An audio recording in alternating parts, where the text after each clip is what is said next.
will be calling the meeting to order on June 15th, 6 p.m. 2026. We'll start the meeting tonight with roll call. Brummel. Here. Carter. Here. Klatt. Here. Olson. Here. Riddle. Here. Router. Here. Roderick. Here. We have a quorum. Before we start, we are now continuing our public hearing from where we left off on June 1st. As stated in our last meeting, one of the duties of the Plan Commission is to conduct a public hearing in order to listen to and record the testimony of the public whenever the city considers a request such as a zoning map amendment, otherwise known as rezoning, an approval of a special use, and/or a variance request. For everyone in the room, just so we understand exactly how this process works, the citizens on the Planning and Zoning Board, which are the individuals seated here to my right, are appointed positions. We're not elected officials. We are appointed recommendation board that conducts public hearings for the city of Plano.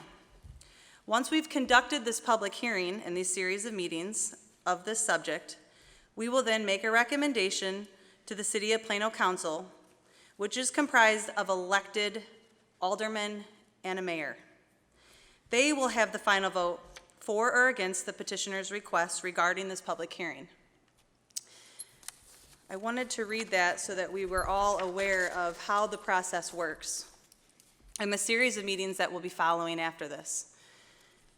The other thing that I wanted to make note of is that all of these meetings are filmed, currently being filmed now. Our last meeting was filmed, and they will be available on the website for anyone to rewatch or watch at any time if anyone is not able to make the meetings. Each interested party who plans to speak during the public hearing tonight, whether you wish to testify, ask a question, present witnesses, or cross-examine any witnesses, must first register at the public hearing interested party registration sheet, which was located outside on the table of this auditorium. Interested parties are defined as all owners of record within 250 feet in each direction of the location in which the property is located, and who have also received a certified letter in the mail about the hearing tonight. This also includes, interested parties also includes any taxing body or units of local government, including school districts, in which the subject property is located. If you wish to speak tonight and you have not registered yet, please do so while I continue to explain the procedures for tonight. Additionally, the last half an hour of each scheduled session has been set aside for comments by the general public, of which will be 3 minutes per speaker. This part of the evening will be open to anyone who wishes to approach the podium to speak to the commission. We do have guidelines and procedures in place for public comment section of our evening, and I will be reading those closer to the time that we begin that portion of the evening. I encourage you to sign up for the public comment sheet also if you wish to speak during public comment, and we will call for the comments in order as to how you signed up.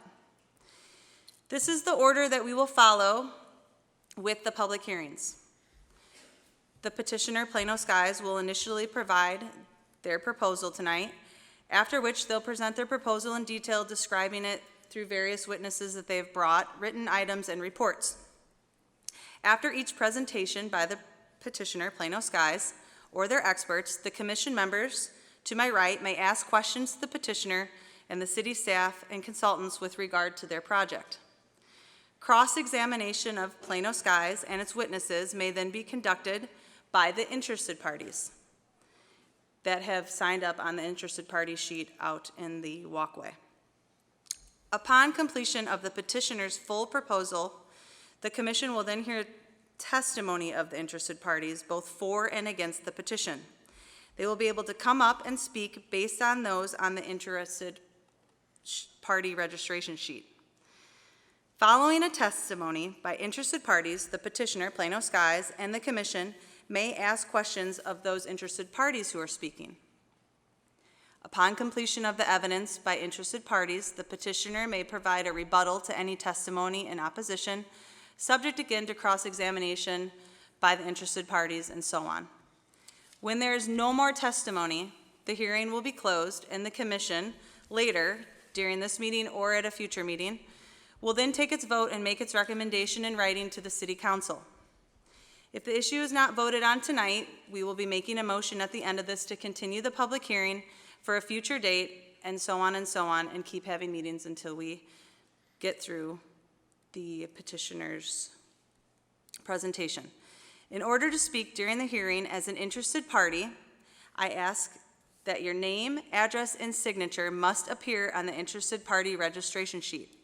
By signing that registration sheet, you understand and agree that your statements will be considered sworn testimony and that you will tell the truth, the whole truth, and nothing but the truth.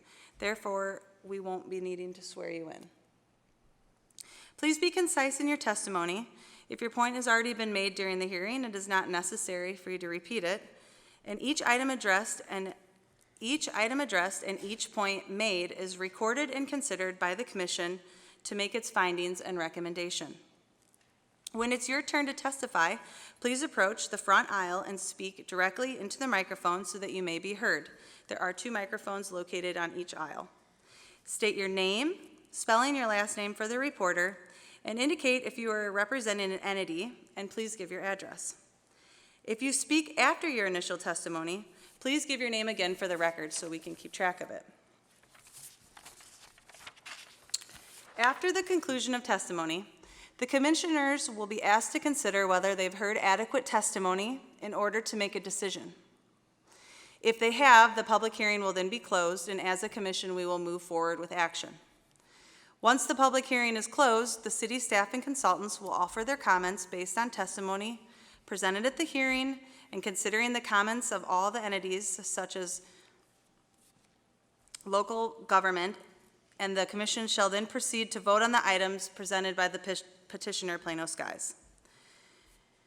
This is the only public hearing this evening on the agenda, which addresses petitions for rezoning of properties currently in Plano, annexation and rezoning of properties outside of Plano, special use permitting for a ground-mounted solar farm energy system, and variances to existing current city codes. With that being said, my goal as chair is to always ensure that everyone has the opportunity to feel heard. I ask respectfully that all parties respect the commission members and guidelines that we have had put in place for this public hearing.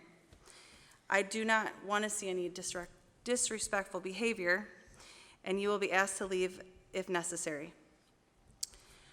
On that note, I would need a motion to reopen the public hearing to start the evening. So moved. Motion by Cliff Olson. I need a second. Second. Seconded by Mr. Riddle. Roll call vote. Olson, Yes. Riddle, Yes. Brummel, Yes. Carter, Yes. Klatt, Yes. Router, Yes. Roderick. Yes. The public hearing is now reopened. And as I've explained, the petitioner will now present its proposal tonight.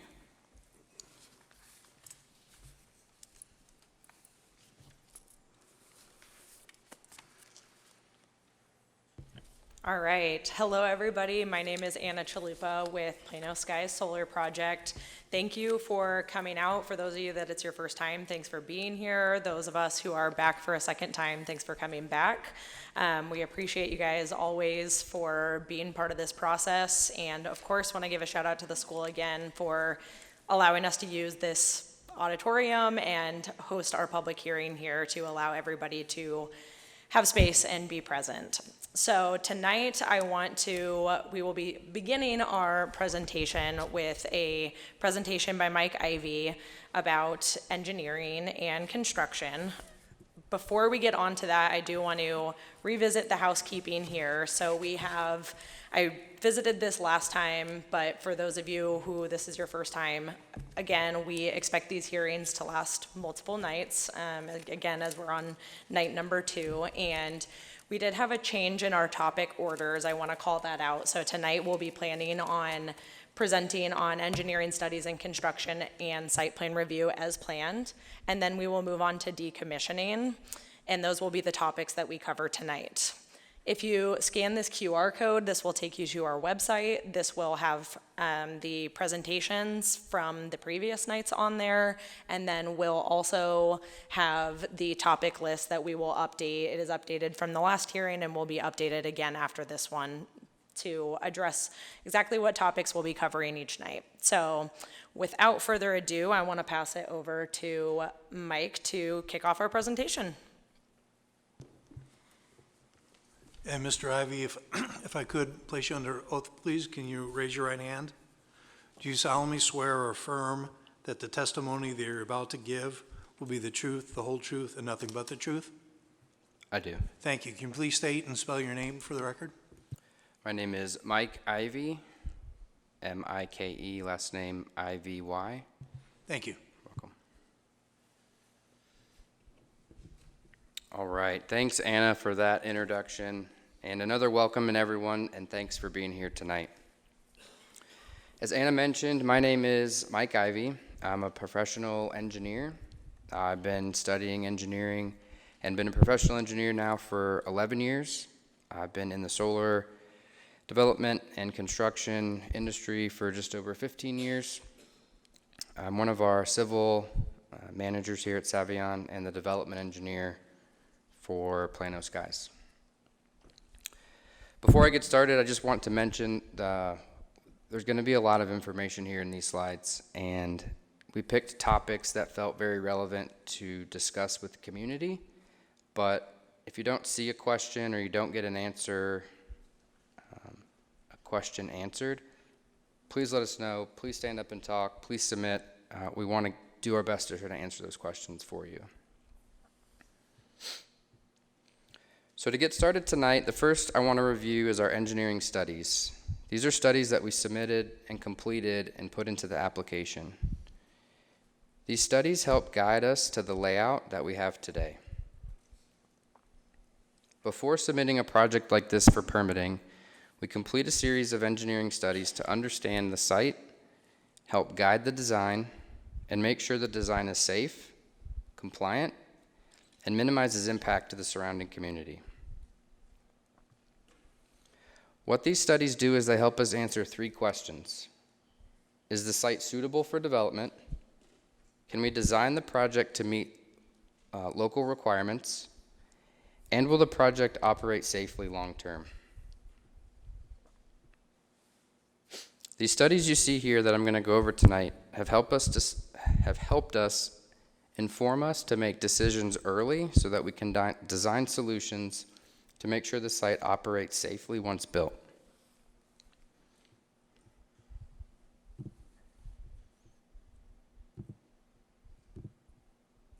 Cool. The first study I want to go over is the pre-development hydrology study. This study we complete so we understand how water moves across the site. We want to understand what's happening today in conditions and in storm-like atmosphere.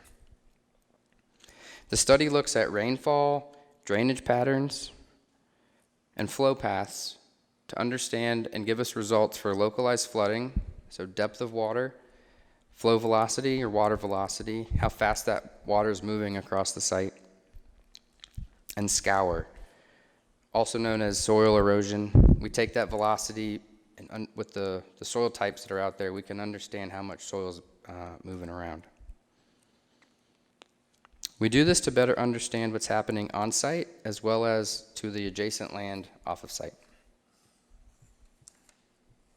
For Plano, this image you see up here on the screen shows the results for our localized flooding models. The images you see here in red, pink, and yellow are areas of high inundation. We use this information to better inform ourselves so we can place stormwater management plans, stormwater management devices in areas where we already know there's existing flooding happening. What this model considers is the existing site conditions, ground cover, the local precipitation, soil type, and provides us results that help us inform the project as well as neighboring parcels.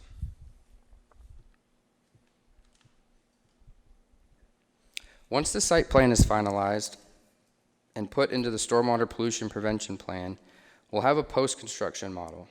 We'll use that model to compare it to this existing conditions model to confirm that we're not increasing runoff, increasing volume, or having any negative effects of any downstream landowners.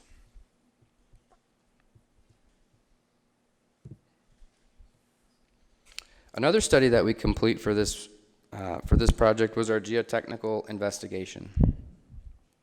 This study helps us understand what the soil is and what the subsurface conditions are like across the site. The work we do on site includes things like soil borings, test pits, infiltration testing, and we do these types of tests so we can understand the soil types, the structural properties of those soils, and any groundwater conditions. These results help us tell how suitable the site is for construction and if there are any certain areas that we need to avoid.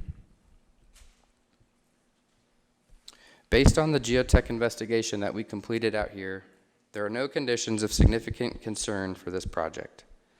The soils are generally suitable for the proposed development within utility scale solar design approaches. We also use this information to help guide the design of our foundations, access roads, and other infrastructure so that the site is appropriately designed. From a community standpoint, this study also helps ensure that the project will be designed to be stable and durable over the life of the project. It helps us identify areas where we can reduce risk for settlement and other erosion control related items.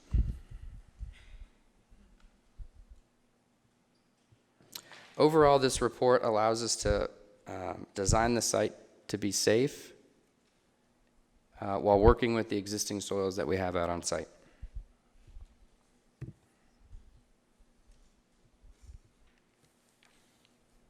The third study I want to talk about here is our glare analysis study. This is a study that evaluates how sunlight's reflected off the solar panels and whether that reflection could be visible from nearby airports, roads, or other sensitive locations, including residential structures or other local structures. The analysis models the position of the sun throughout the day. So as the sun rises and sets, the trackers will follow the sun. It also models the sun as it progresses throughout the year. So the sun won't be in the same location everywhere throughout the year. So the model takes into account an entire year's worth of sun position.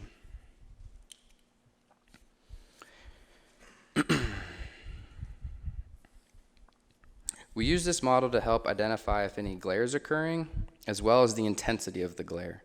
The most important glare that we're looking for is a glare that's called after imaging glare. Just think about in the morning when the sun's reflecting off the hood of your car and it's kind of coming in. You close your eyes, you can kind of see the light of the sun. That's the type of imaging or reflective glare that we're looking for and avoiding. So based on this study to date, there's no significant after imaging glare impacts to nearby residences, roadways, or airports. From a community standpoint, this study helps ensure that the project will not create a visual or safety impact to adjacent properties or passing traffic.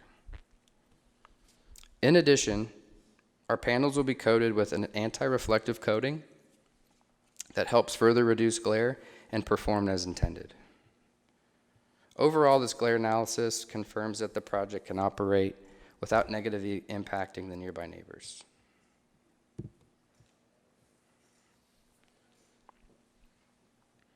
The fourth study I want to talk about here is our sound study.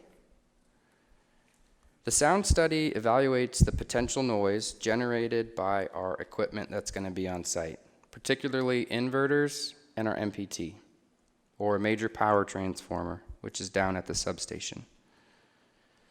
It models how that sound may be experienced at the nearby property line.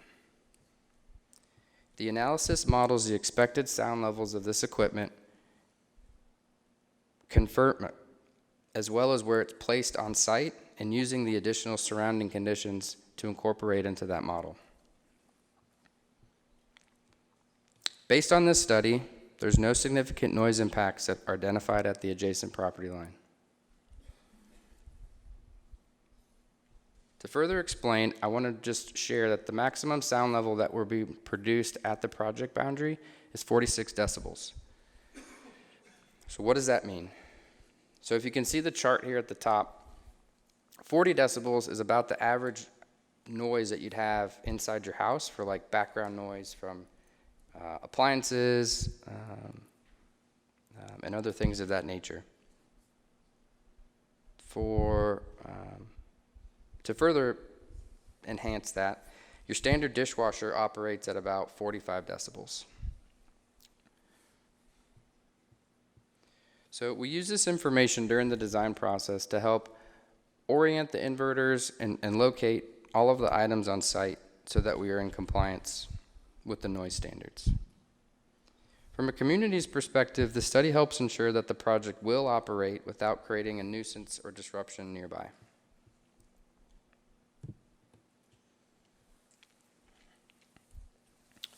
All right, the last study that I want to talk about is the electromagnetic frequency study. This study looks at the electric and magnetic fields produced by the project and how those levels compare at the property line. Electromagnetic field, or EMF for short, is commonly produced by everyday sources such as household wiring, appliances, and existing power lines that run into your house. So what our study does is it evaluates all of our equipment out on site, such as our underground cabling, and it compares them to these background levels. So this report in particular modeled 15 different scenarios just based on where our cablers are going to be run underground, compared them to the location of our inverters. And what we found is that the EMF levels associated with this project will be lower than the EMF levels that are commonly found from everyday environments.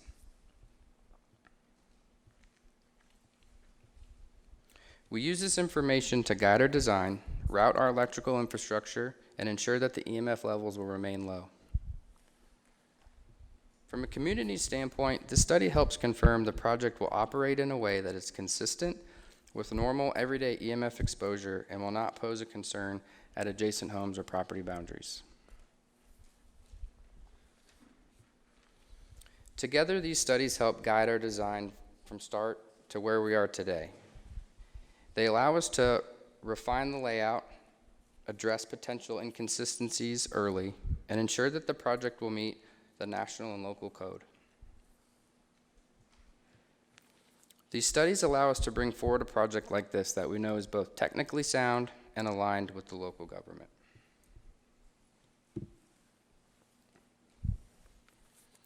I know in the agenda it had construction being next, but I'm going to go and jump into the site plan and then save construction towards the end, kind of chronological order here.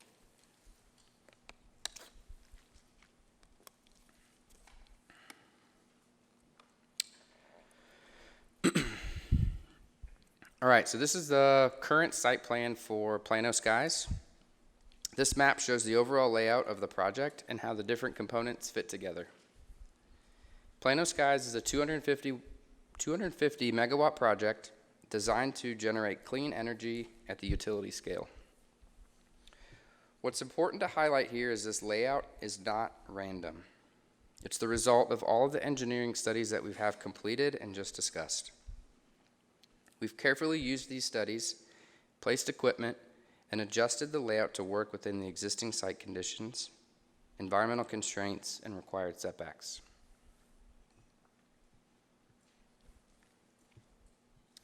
The site is well suited for development primarily because its location and proximity to the existing transmission line towards the southern end of the project. If you can see the screen, I'm kind of showing where my laser pointer is. This is where the existing transmission line is today, just south of Miller Road. Excuse me. So from there, as the site extends north, it's organized into different sections where we'll install our panels, roads, inverters, all coordinated to be inside the fence boundary that we talked about last time. As we progress through the site plan, I want to break out the sections and components into two different categories. First will be our electrical equipment, how the energy is generated and gets to the grid. Next, the civil elements that help the project fit responsibly within the site. So to get started, I'm going to jump to the electrical equipment. Oops.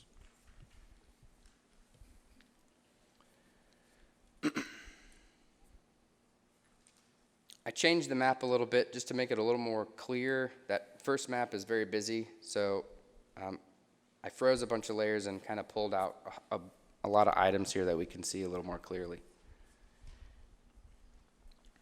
But first and foremost, the thing I want to talk about is the solar panels. So the solar panels being proposed for this project are our First Solar Series 7 bifacial module, also known as panel. I say module sometimes, so apologize if I go back and forth. The average watt for our panels are 550 watts. These are the components that capture sunlight and generate electricity. As you can see from this map, the panels will be located within the fence boundary and are kind of this gray shaded area distributed across the site.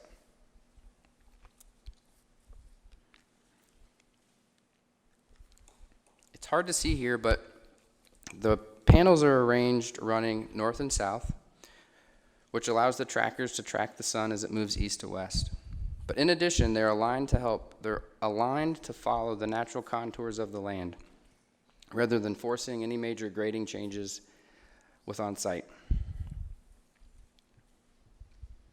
There's two key design elements that I want to describe and talk about and are very critical in how we lay out the panels from an energy perspective.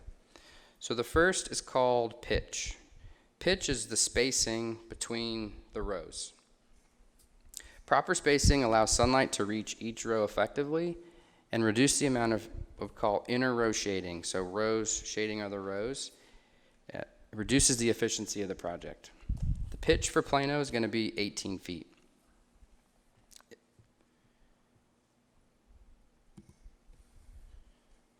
This picture here shows it a little more clearly. So the distance I was referring to, if you go from the center line of one to the center line of another, that's 18 feet. I'm going to back up a picture here. Oh, board, you might not have had that picture. I don't think the PowerPoint synced. So I'll show you one more time. This is what that image looks like. I do apologize about that.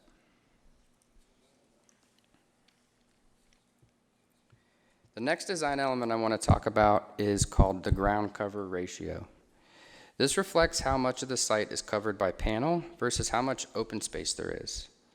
The balance of this helps maximize energy while also maintaining enough open space for drainage, vegetation, and maintenance.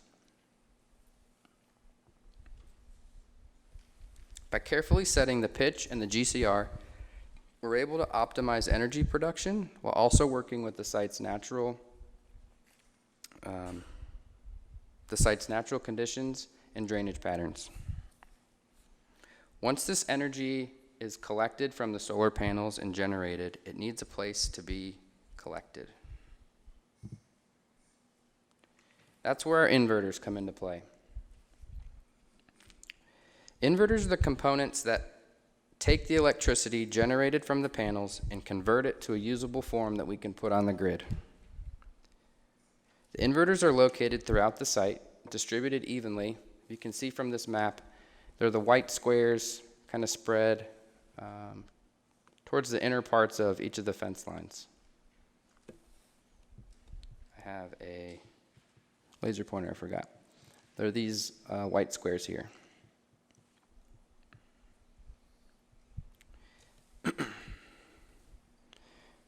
This distributed layout of inverters reduces the distance that the electricity needs to travel and improves the overall system's efficiency. We've carefully placed the inverters to balance the performance within the site, taking into account setbacks, property lines, and distances from nearby residences.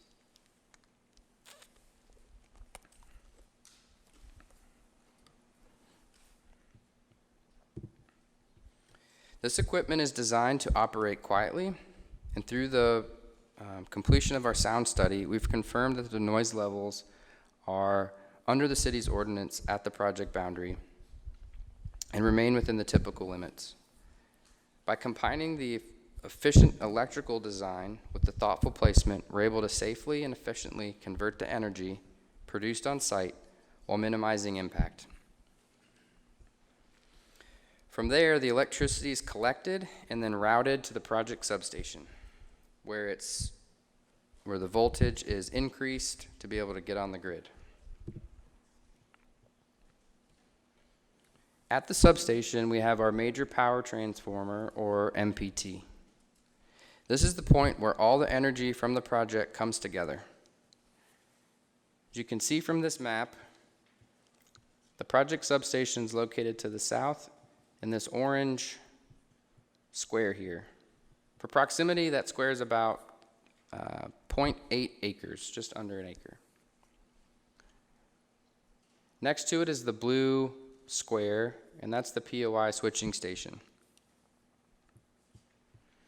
You can see from this picture, this is an example of what the project sub and the POI sub would look like. At the substation, the voltages are stepped up or increased so that they can be transmitted over long distances on the transmission line grid. We've carefully sited the substation to meet the requirements of the setbacks, minimize noise from the nearby property owners, and it's relatively a compact facility compared to the rest of the site. Here's another image kind of from the ground level. Overall, the substation serves as the final step in moving clean energy from our project to the grid.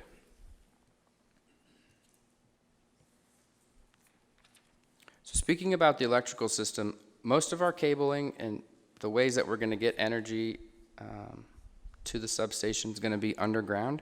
However, there are two locations where we need to transition above ground, and I want to share those with you here.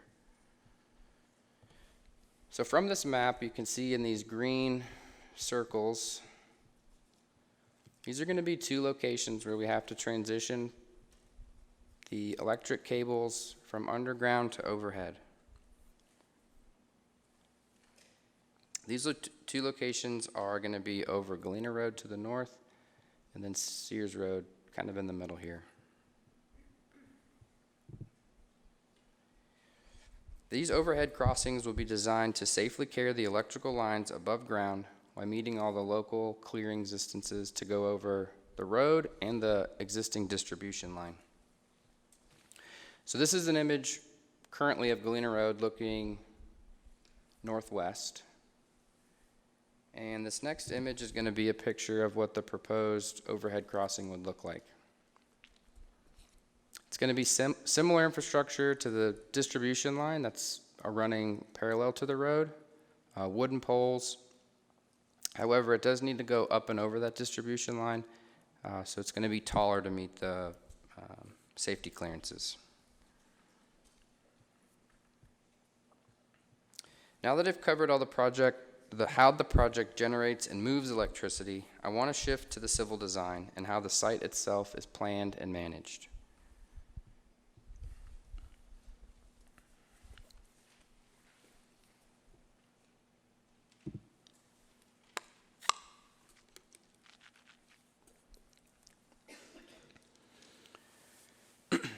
At Savion, one of our key principles in the civil design process is to minimize grading as much as possible. There are many ways we can do that, and one of the best ways is to have a site that is relatively flat. Rather than reshape the land, we want to work with the existing topography as much as possible. This map here is a slope map of our project area. The majority of the site you can see is in that dark green shaded area, which means those areas have slopes that are between 0 and 3%. Because these slopes are under 3%, it allows us to use this site, install the trackers, install the foundations without doing any major grading. To kind of hit on that point, the proposed racking and foundation company that we're going to use, Next Power, their foundation systems can handle slopes up to 10%.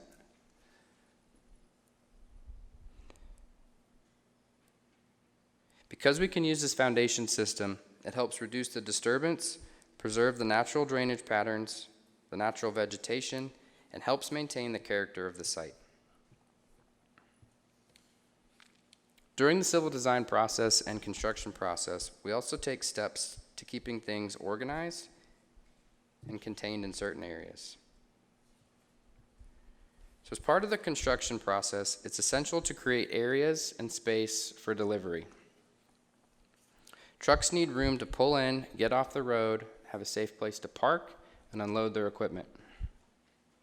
To limit the delivery traffic around the site, Savion likes to create a centralized laydown or staging area, and at Plano this happens to be down near the substation.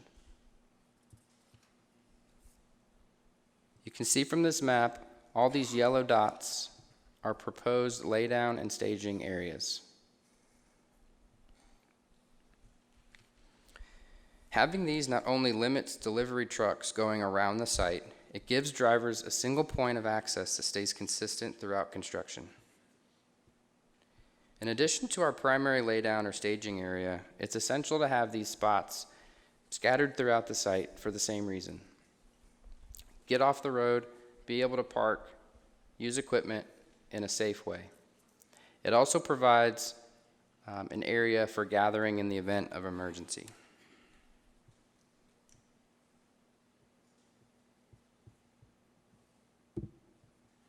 We designate specific laydown and staging areas where materials and equipment are stored during construction. By concentrating these areas to just a few locations, we're able to limit disturbance across the broader area of the site. Once construction's complete, these areas and rock are removed, revegetated, and restored.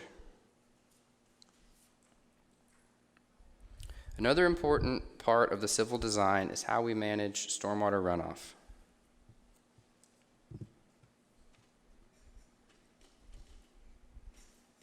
So stormwater management and stormwater runoff is addressed both during construction and after construction.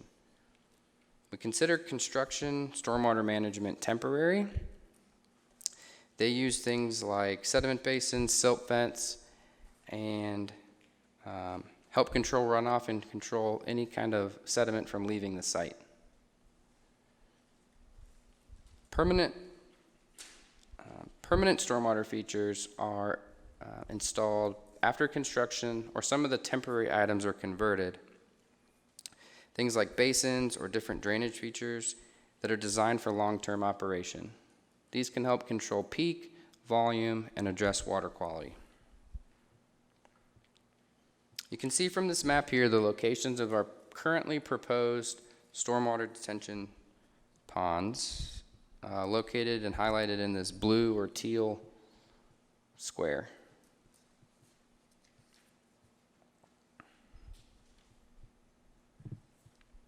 The goal is to ensure the project does not increase runoff or create downstream impacts compared to the existing conditions.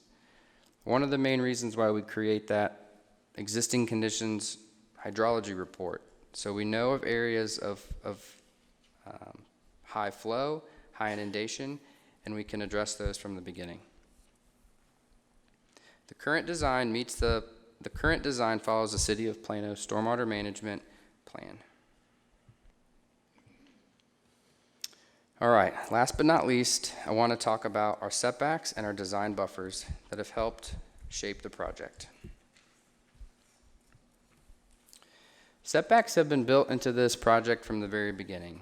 These are required distances from property lines, roads, and to the fence line of the project. You can see from this map, our project is to be set back 50 feet from the adjacent property line, which you'll see in this yellow line that borders the perimeter of the project to adjacent land. And then 150 feet from road right-of-ways, as seen with this red line. These setbacks help reduce visual and operational impacts and ensure the project complies with the local code. What you'll notice in both the electrical and civil design is a consistent theme. We're working with the site and with the land, not against it. We're organizing construction thoughtfully and designing the project to meet both the operational needs and the local requirements. Savion's design practice across our engineering team is to minimize disturbance the best we can.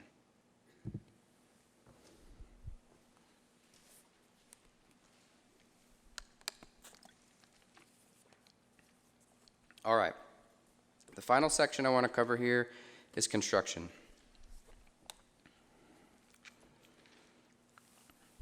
I want to cover construction, how the project is generally built, and what it looks like for the community. First and foremost, at Savion, safety is our top priority. At the end of the day, all the workers who come to site need to go home. All construction activities follow strict health and safety standards, including the National Electric Code, IEEE, International Building Code, ASCE, to name a few. In addition, a site-specific emergency response plan is developed before any work begins on site. After we create that emergency response plan, we work with the local officials to ensure they understand the site, where things are, how to access it, and we help conduct any additional trainings that would benefit their team to keep the community safe.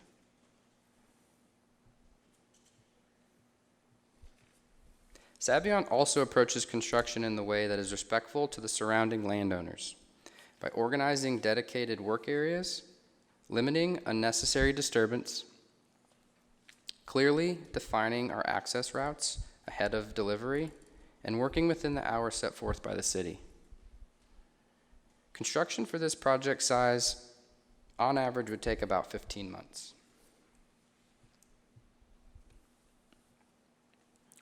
Importantly to note, construction is a temporary phase.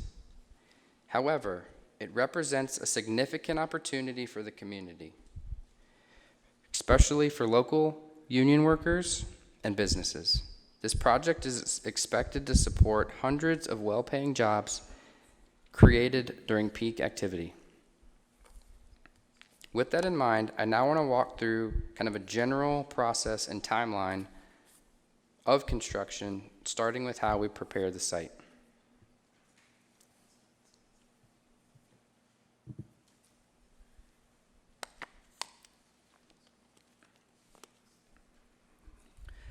I want to break construction into 5 phases as shown here.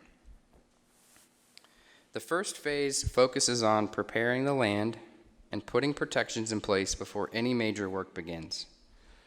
This includes installing construction entrances to help keep sediment on site and not on the local roads, establishing haul routes, and putting perimeter erosion control in place before any ground disturbance occurs.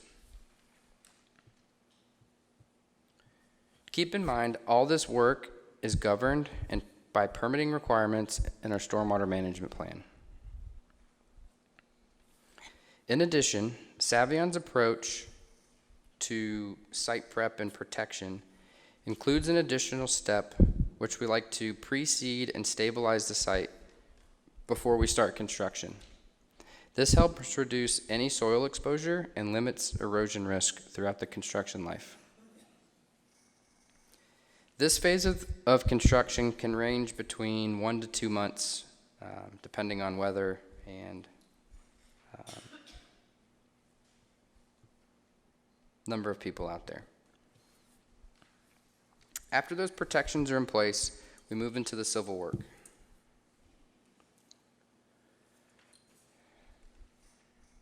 Once our protection's in place, we start our civil work.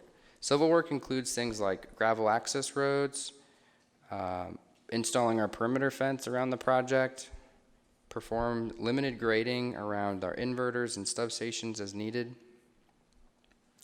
As mentioned from the hydro study, the site is relatively flat, which helps us limit the amount of grading we need to do and takes place during our civil work phase. This phase of construction can last between 3 and 4 months.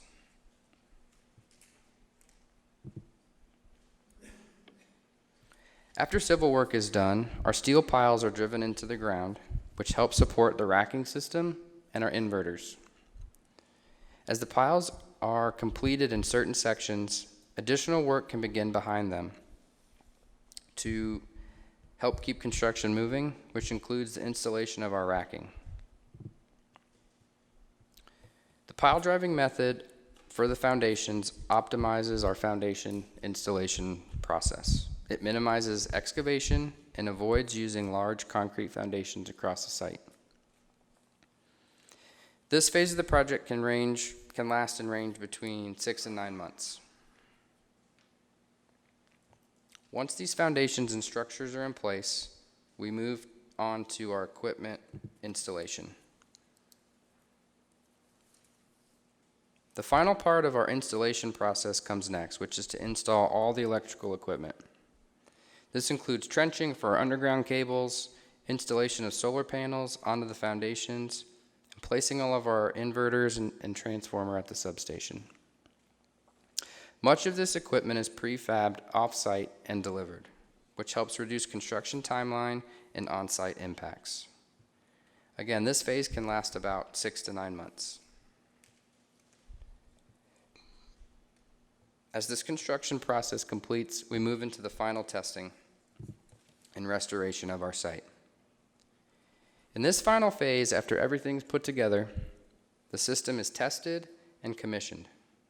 As areas pass inspection, these areas are seeded with a permanent seed mix, and the land is restored underneath the panels. Permanent stormwater features are installed, and disturbed areas are stabilized and revegetated as part of our long-term plan. This testing phase can take maybe between 3 and 4 months towards the end of the project. One thing I want to bring up and clarify is that each of these phases don't happen independently or one after the other. We have about 9 zones kind of spread across the site here at Plano. And as site prep and protection finishes in one, we can start civil work and move to site prep and protection in another. So these phases can kind of work in unison with each other and overlap, which helps make the timeline of construction to the length that it is.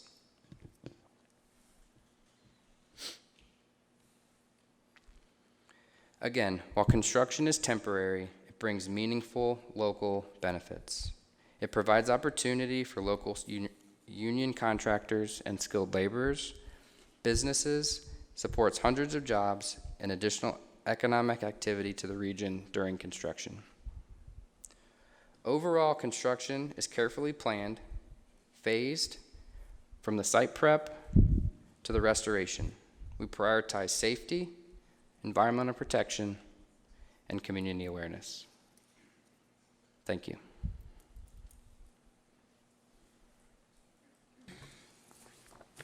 Thank you. Now, do you have another witness to present tonight? Yes, we do. Okay. Would you like to field our questions currently? Yeah, Yes. let's stay with Mr. Ivy and the questions that the commissioners have for Mr. Ivy. All right, commissioners, now that they've presented, just to recap, commissioners will ask questions, and then we'll go to interested parties. So we, as a commission, will ask questions, then we'll open the floor to interested parties interested parties who've signed up on the registration sheet will be able to come up and also ask questions of Mr. Ivy. So we will start with the commission.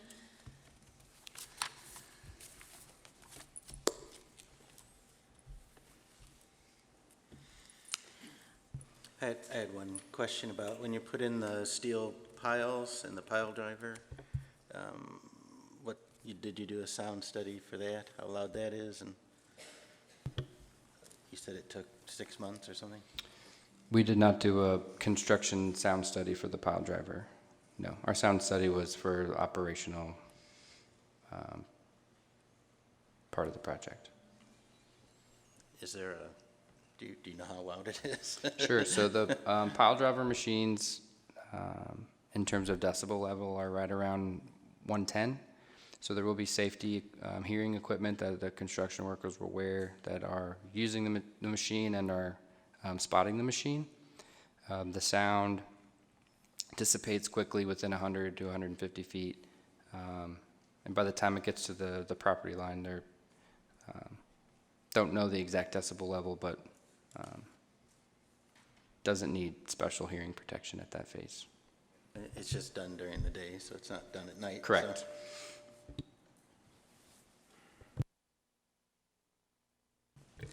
I have a lot of questions, but I'm going to try and localize some of them.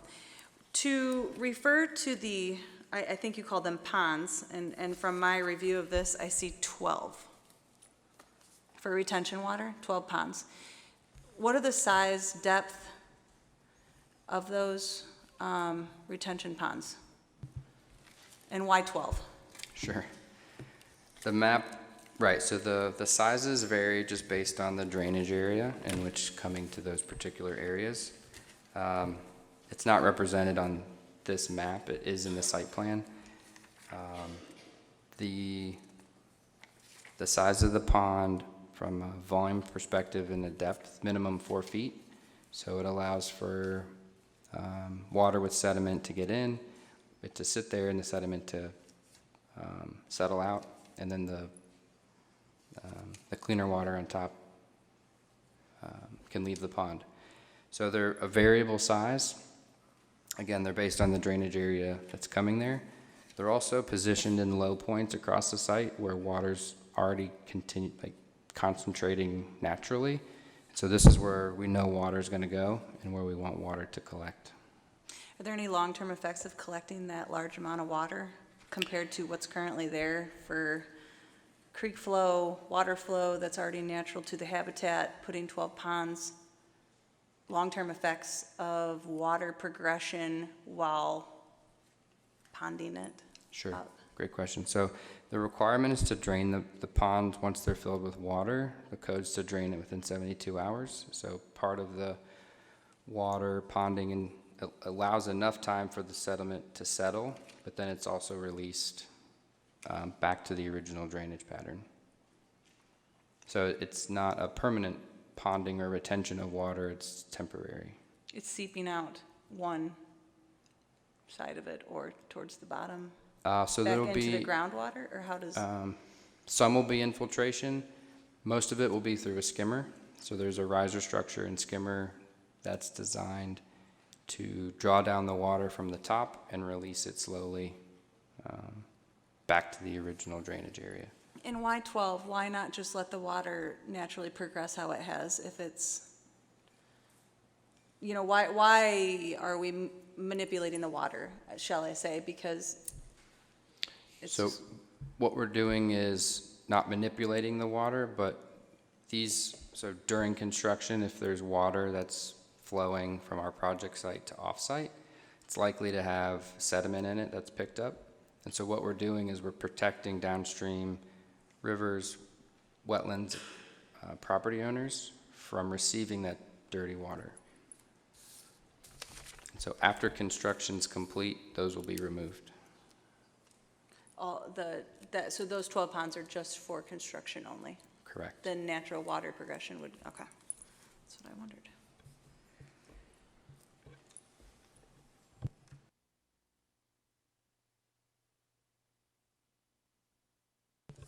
I have a question about the posts. You mentioned they were going to be 18 feet tall?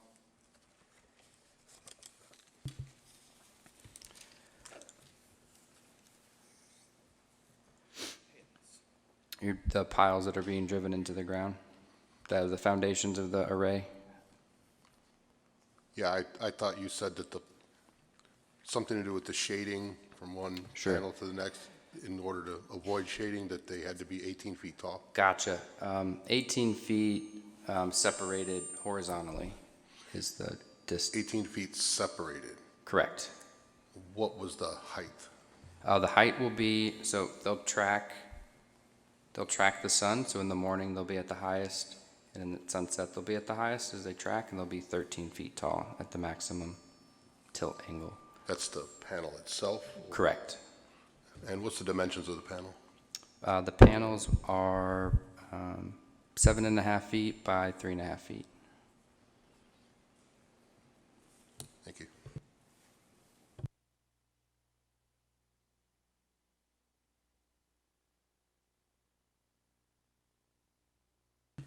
I have a few questions to follow up on the retention ponds. So basically what you're describing to me is not a pond, but a dry water collection basin. Is that correct?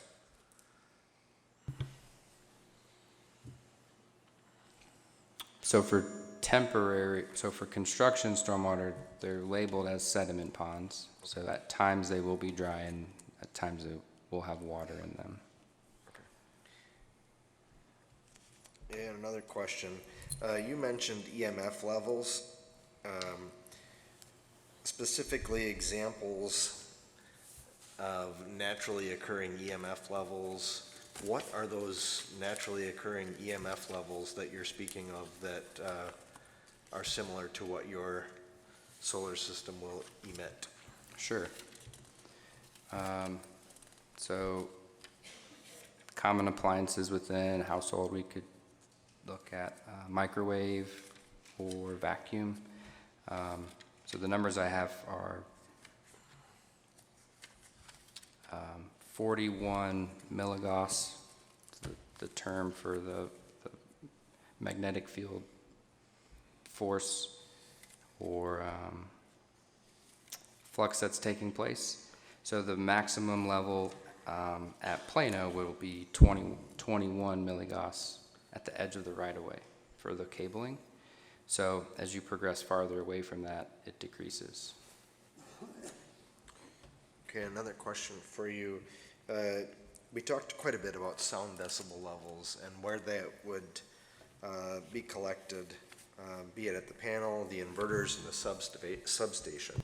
Each of them, would you say has a different sound level of emission?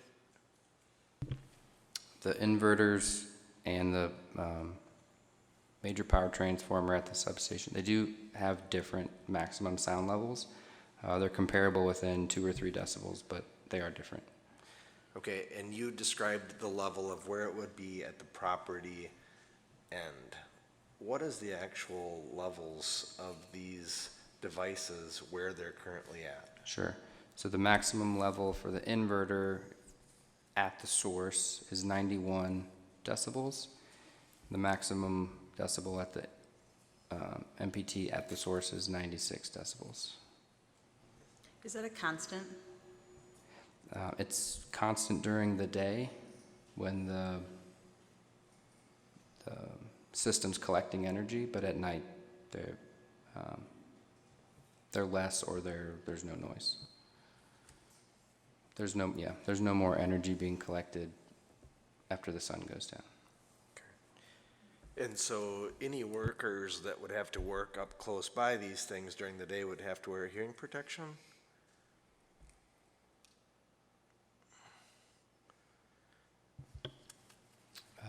I don't know the answer to that question. Hearing protection is normally by OSHA standards would be at a level of above like 85 decibels, I would assume, somewhere in that. So anybody that would be close to this would have to somehow protect their hearing at 91 decibel levels. Correct. So you're saying at that distance from that substation to the property line, you're guaranteeing it will drop that much? And will that noise carry at all?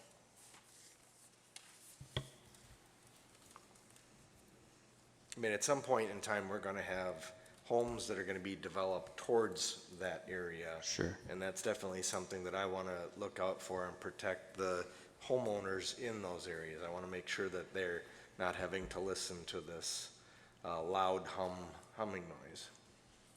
I can't speak to if the noise will travel or carry, but what our models show is that the farther away you get from the sound source, it goes down. Okay, and is there anything that can be put in place to reduce that sound level closer, when we're getting closer to residential areas? Yes. Can we elaborate? Yes, please. So yeah, you can install different mesh on the fence, which will help kind of distribute the noise in a different way. There are sound barrier walls that you can put in place as well to help redistribute the sound accordingly. And is that part of your design? No. Can it be part of your design?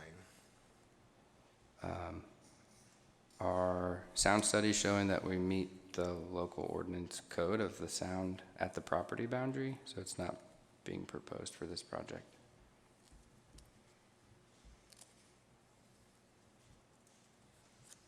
You also stated that local businesses would be benefiting. Can you elaborate on what local businesses you were speaking of that would benefit? Sure. Just having additional workers here working on the project to go to restaurants, stores, et cetera, just additional revenue from those folks. For clarification on that, because that gets brought up a lot, the workers, just for clarification, 15 months, when you refer to workers, you're referring to the construction phase of 15 months. When you're actually up and running, project complete, how many workers will be on site? How many people will be working there permanently? Yeah, once the project's in operations, we would expect 2 to 4 permanent employees. Okay.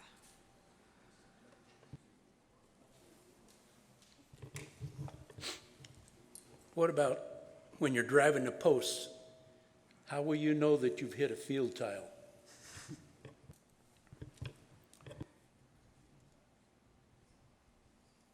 Additional studies to survey the drain tile will be required before we start any type of construction. So we'll know where the field tile are in place as they currently sit. So we'll be required to replace if hit or design a new system.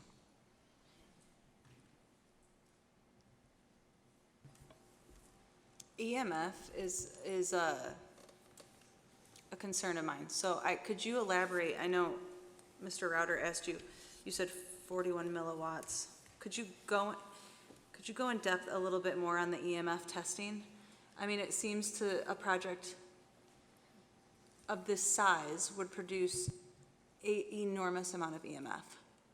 Can you dive into exactly how you're coming up with those for people that are not as educated in EMF studies? We have a public health and safety expert that's going to be coming that can speak very detailed on this. That's all that we brought in specifically for EMF being one of the main things we wanted him to speak about. So he'll be able to provide better context on that, I think. So for that, a lot of my concerning questions would be better with that witness, is what you're saying? Yes. Okay. I will save those then for that.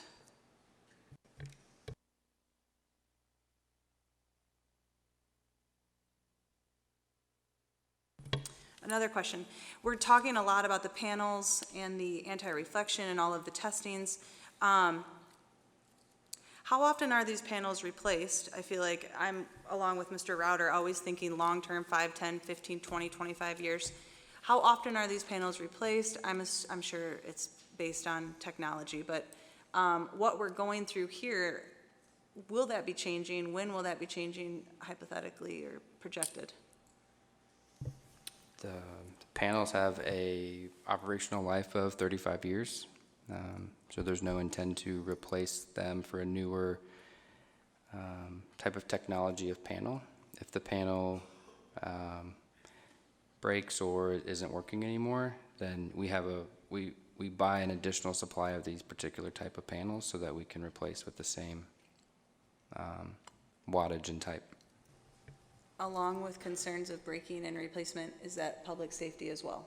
Will you have a witness here to explain when the panels are replaced or if replaced? Is that a separate topic, or are you the witness that would be able to answer those questions? Guess depends on the question. Components of the panel, leaching chemical into ground leaching, groundwater concerns, contaminated water, all of those type of environmental hazards that are much of concern. So I can answer that question. Okay. So the panels are primarily made out of aluminum, steel, tempered glass. There's copper in there, and that makes up 98, 99% of the panel. The semiconductors that are in the panel for First Solar's module are made of cadmium telluride. Cadmium telluride is a solid state compound, and it's non-dissolvable or non-soluble in water. So to confirm, if a panel does break, there's no liquids inside these panels that are just going to ooze out or leak out. Our panels and all of First Solar panels pass a test from the EPA called the T-CLIP. It's a toxicity characteristics leaching procedure. The procedure is done where they crush the panels, they grind them up, they soak the panel in like an acid-based solution so it can dissolve and understand what's being broken down. And part of that process is to understand if the panels are toxic with what's being built. And so First Solar modules pass that EPA test and are considered Tier 1 modules. And so that's what we plan to use for this project. In regards to that testing with EPA, longevity of the testing, how long, do you have any knowledge of how long the testing was? Was this a 5-year test, a 10-year test? How long? I don't know the specifics of how long they test the material, but what the testing is supposed to simulate is these types of panels sitting in a landfill for 30, 45 years, and that material being leached into the groundwater. I'll also say that First Solar is the first company of its kind to have a recycling process built in to its company. So First Solar takes all of its panels and recycles them, and they can recycle them up to 95%. So part of that reason is these panels will get put back into use, or the material will get put back into use and not go into a landfill. What was the name of that testing again? We say it for short for T-CLIP, but it's toxicity characteristic leaching procedure. It's a good one.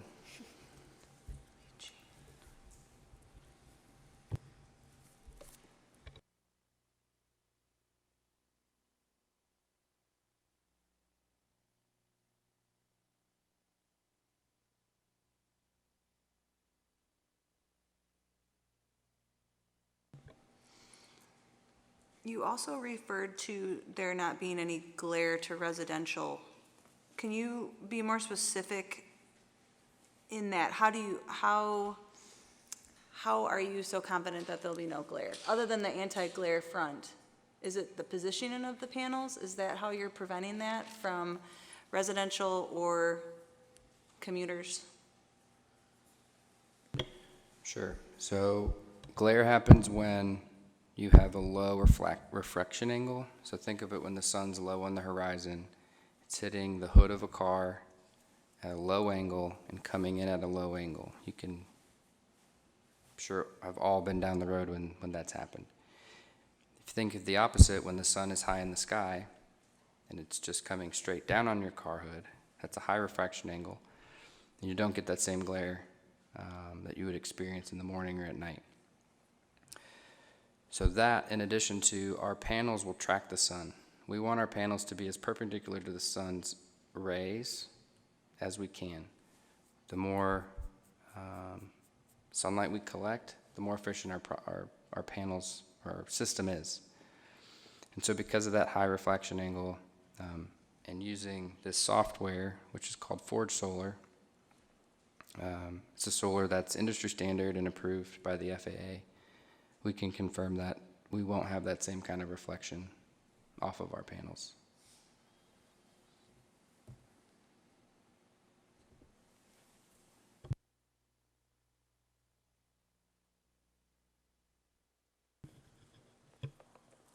If you just, the statement you just made makes me wonder why you're this far north in the country.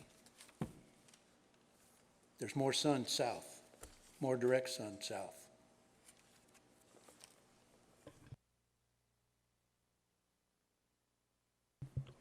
Was that a question? So these sites are, we look into the meteorological data of the sun and how much energy the sun can produce. We've done studies of this exact location and how much sun this can produce. And there's panels, they've become more and more efficient to be able to provide plenty of energy despite, cloudy days or anything. It is sunnier in other locations. However, these projects require a multitude of different factors to align to be able to make these projects happen. So it can't just rely on just sun. There has to be, availability on the grid, interconnection, land, environmental standards, different things like that. So that's why, this site is particularly located here is due to various factors.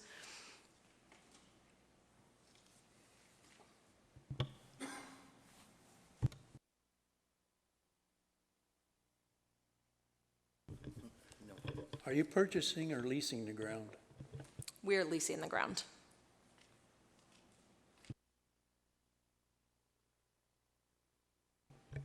In regards to sound, I know we've been talking about residential. Is there any studies based on wildlife, any type of migration, interferences, livestock, various other components that the noise would alter? And is that the witness that I need to be asking this to, or do you have an environmental portion?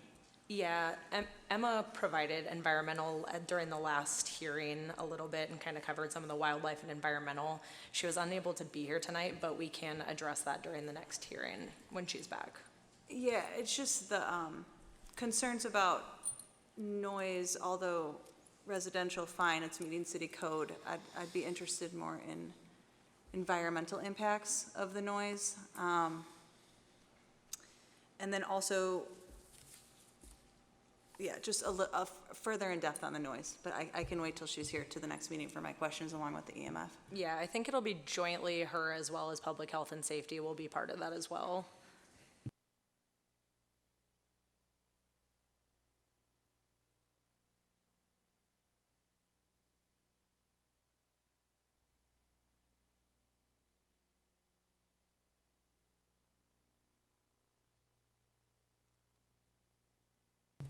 Commission members, any questions? We do have another witness still to present on the decommissioning. Do we have any questions before I open it to Interested parties. interested parties? Thank you.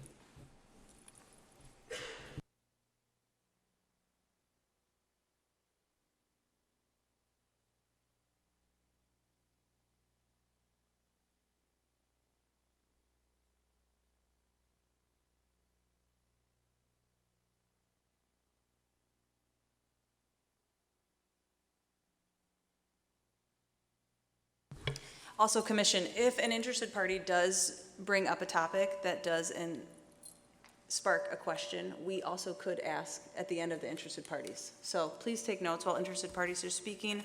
We would have another chance to ask Mr. Ivy our questions on this topic as well. So if you don't have a question now, we can also address after interested parties.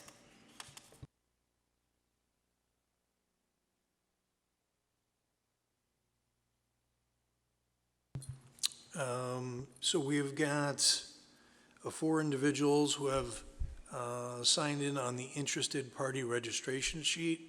Would any of those interested parties' representatives like to ask any questions of Mr. Ivy?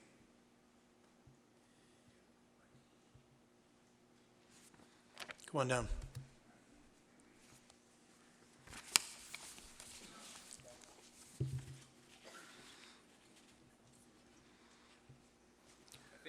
When you, Yep, I'll come up. when you get there, could you identify yourself, please? Can you hear me? Yes. My name's Andrew, last name is Cano, C-A-N-O. I'm a Plano resident, Little Rock Township resident. My house is gonna sit right across the street from your proposed site, or part of it. So some of these questions I think pertain to you, but if they don't, then just say so and I'll move on. So the first one is you had spoke of the different engineering studies that you had compiled. What's the time frame on when all that took place?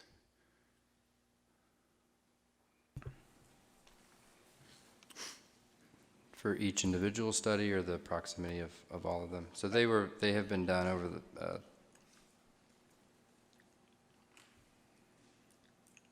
2 or 3 years, maybe? Okay. For this specific project? Okay. And so when those studies are compiled or when they're started, is there any obligation to local government to inform residents that those studies are being performed for a potential project like this? Or is it just kind of, you can just do it and nobody says anything? I'm just asking a hypothetical, I guess, or not a hypothetical. Is that a part of a process that's required to do a study? I can answer that. There is not. There's no not. public Okay. process for that. Yep. And then for my personal thing, because I wasn't here last time, is Savion going to be like the general contractor who's in charge of doing all this? And is the Plano Skies just a name for the project? Or who's the actual contractor, general contractor, developer going to be for this project? Yeah, so the project itself is Plano Skies Solar LLC. Savion currently is the owner of that LLC. There is, the end result of the project has not been determined at this point. As far as contracting for actually building, we will hire a general contractor who will run the whole show with operations as far as constructing the project physically. Okay, got you. So that answers a couple questions where I was before.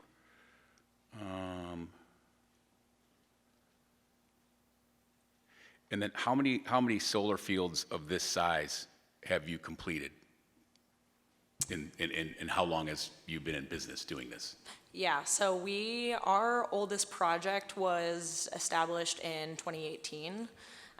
Was our first solar. We were previously a wind developer, so first solar was 2018. It's the oldest project, and I believe we have 31 operational projects that were developed by our company across, I think it's representative of 5,000 megawatts overall, I believe. So of those number of projects, how many is similar or bigger than the one you're proposing here? Yeah, there's a few that are bigger. A lot of them sit in the 100 to 200 megawatt range. That's typically the targeted range. I'd have to follow up with an exact number out of those 31, but we do have a good amount that are within that 100 to 200 range. Okay. Was there any other plots of land considered for this project other than the current ones you have now? Because thinking out loud would be El Domain Road corridor makes a lot of sense as opposed to right across the street from my house, but that's a question I wanted to ask. Yeah, I can't speak to the actual when the land was originally sought after. I was not part of the project at that point. However, We consider multiple different sites. The biggest thing that kind of has driven this site is the proximity to interconnection, and being able to tie into that line is the biggest thing, which I know that's the case across, with this line going east to west. But again, there's been a multitude of sites that are always considered for these projects that require various factors to line up to be able to establish a project. So I can't speak specifically to other plots of land, but generally we do look at a whole area around a line.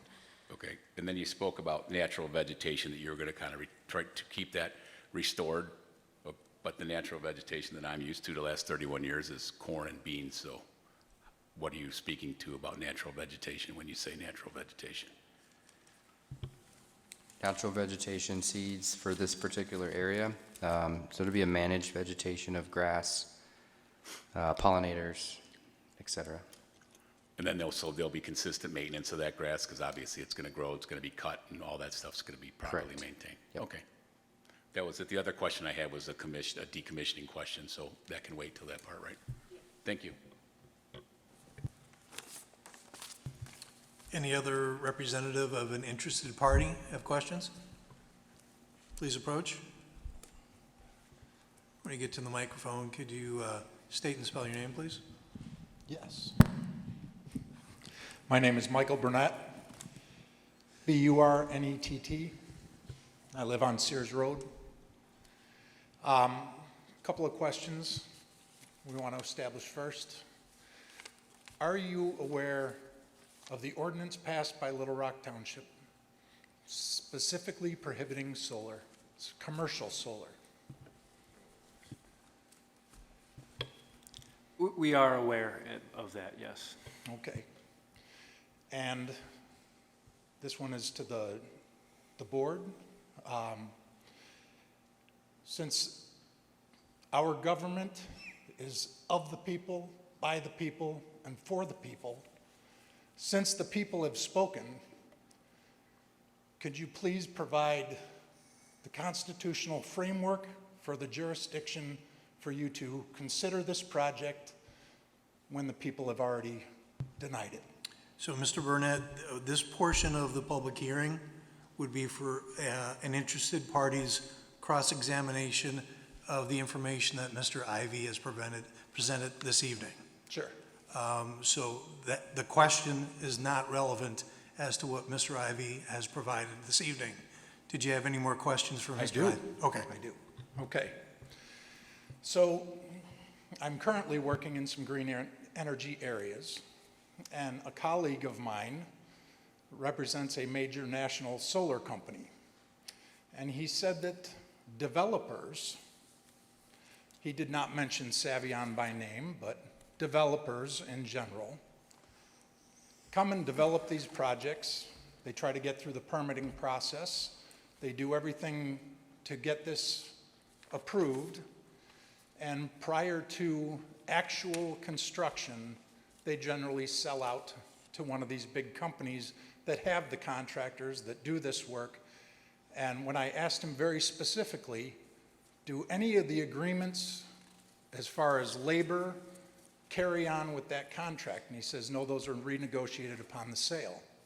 So my question to you is, since you've developed all these properties, how many have you actually built yourself, maintained the contract through, maintained the promises to the local unions, and not had those go by the wayside when you sold the project and someone else took it over? Yes, so we currently have 6 different projects that are either in operations or under construction currently that have been constructed by us as a company.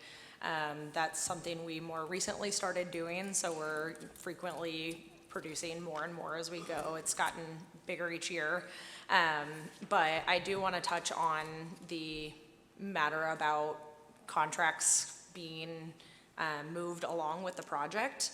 So that's part of the purpose of Plano Skies Solar being an LLC, is that all of our agreements are signed under Plano Skies Solar LLC.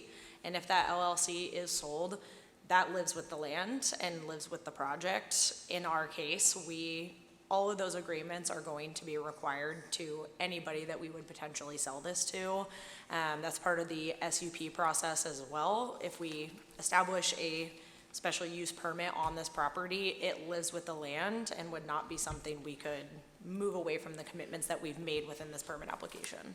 And does that permit application include specifically who you're going to be using as labor on the project?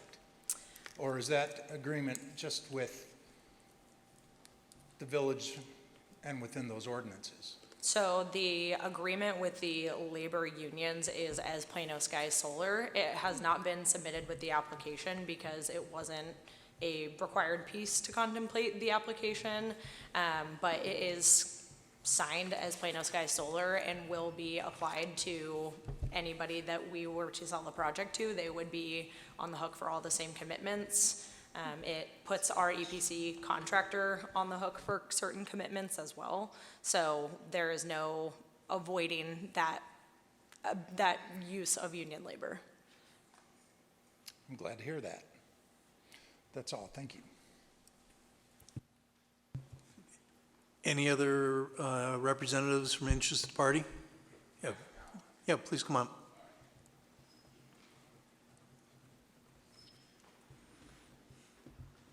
When you approach, just state your name again, please. Andrew, last name is Cano, C-A-N-O. The question I had before, and I meant to ask it before when I was up here, so I apologize to everyone for doing this twice. When you talked about the construction process, what's your intention in regards to dust control? Because I know that's going to be a big problem. Okay, it's with the open area of where most of this is proposed, and the strength of the winds around here, it's going to be quite a task. So, you know, a 3 or 4 foot soot fence is not going to get it done. So I'm assuming water is probably going to be at a premium for what you're going to try to do with dust control. But the question is, what's your plan to do for the dust control during the construction phase of the project? So dust control design will be established when we get to the erosion sediment control permit through MPDS. For a project like this, it's going to be either, trucking in water in a truck tank and spraying to control the dust in that way. Okay, and then who oversees that dust control? Is it some local Be our authorities? So the permit would be through the MPDS process and permit, which would be through the state. But our EPC contractors would be responsible for controlling it and maintaining it. Okay, thank you. Any other representatives for interested party?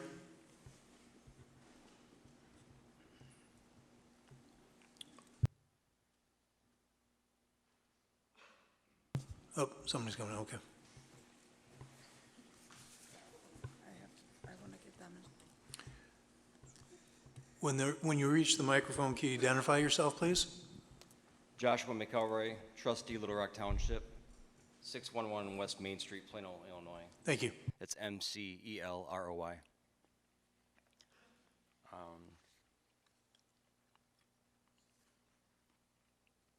Question for Mike real quick. I think it was already established, but I want to just ask you directly since you're new here tonight. Do you know that there is a ban on solar within Little Rock Township? Yeah, that's not relevant to his testimony, so we're not going to answer that question. Okay. Mike. It said, I noticed multiple times that you were referring to your ordinances that you were referring to as far as the setbacks, the sound, and all that stuff, right? So my question is, why are you concerned about the city's ordinance regarding sound, layout, but you're not concerned about the ordinance of the people who ban solar and wind? I can answer that question. The application has been prepared to conform to the city of Plano's requirements. Okay. And just to be clear, we established last meeting that that was within the jurisdiction of Little Rock Township, correct? No, the city of Plano's jurisdiction is the city of Plano. Okay. Which falls completely within Little Rock Township.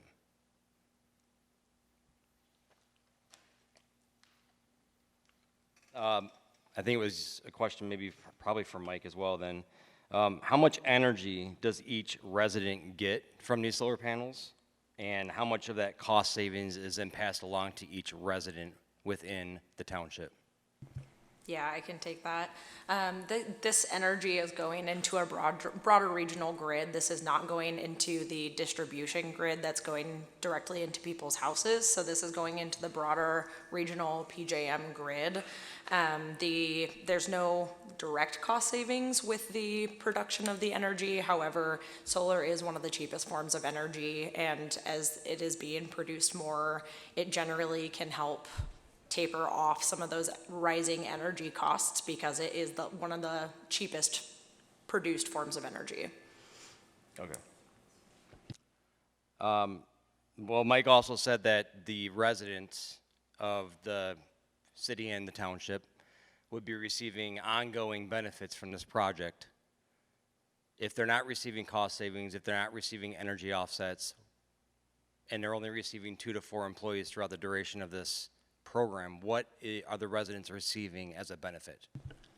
The residents are receiving an average of $1.5 million in tax revenue that's going to different taxing bodies. So this is going back into the schools of the community, into the library, the city, the county, the township, the junior college, forest preserve, all sorts of different places that eventually those people who run those will determine what happens with that money, but it comes back into the community through those tax dollars. Okay. And I think it was Mike that quoted that there's roughly 91 to 110 decibels of sound output from this project, whether it would be during construction or post-production and standing status. Just doing a quick research, 110 decibels is the equivalent of a rock concert. So that seems quite loud.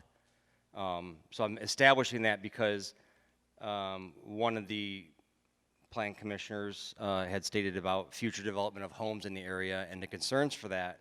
But I think the real concern is that there are currently homes and residents there now, and government has an obligation to protect the property that's in private.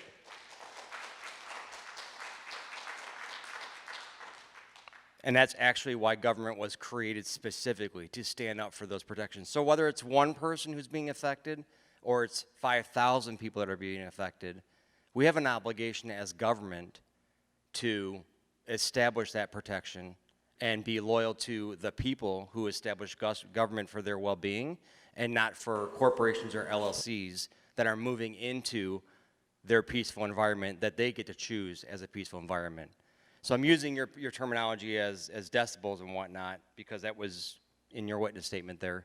But I think that's a major concern that we need to be aware of, because this goes beyond a corporation or an LLC coming in.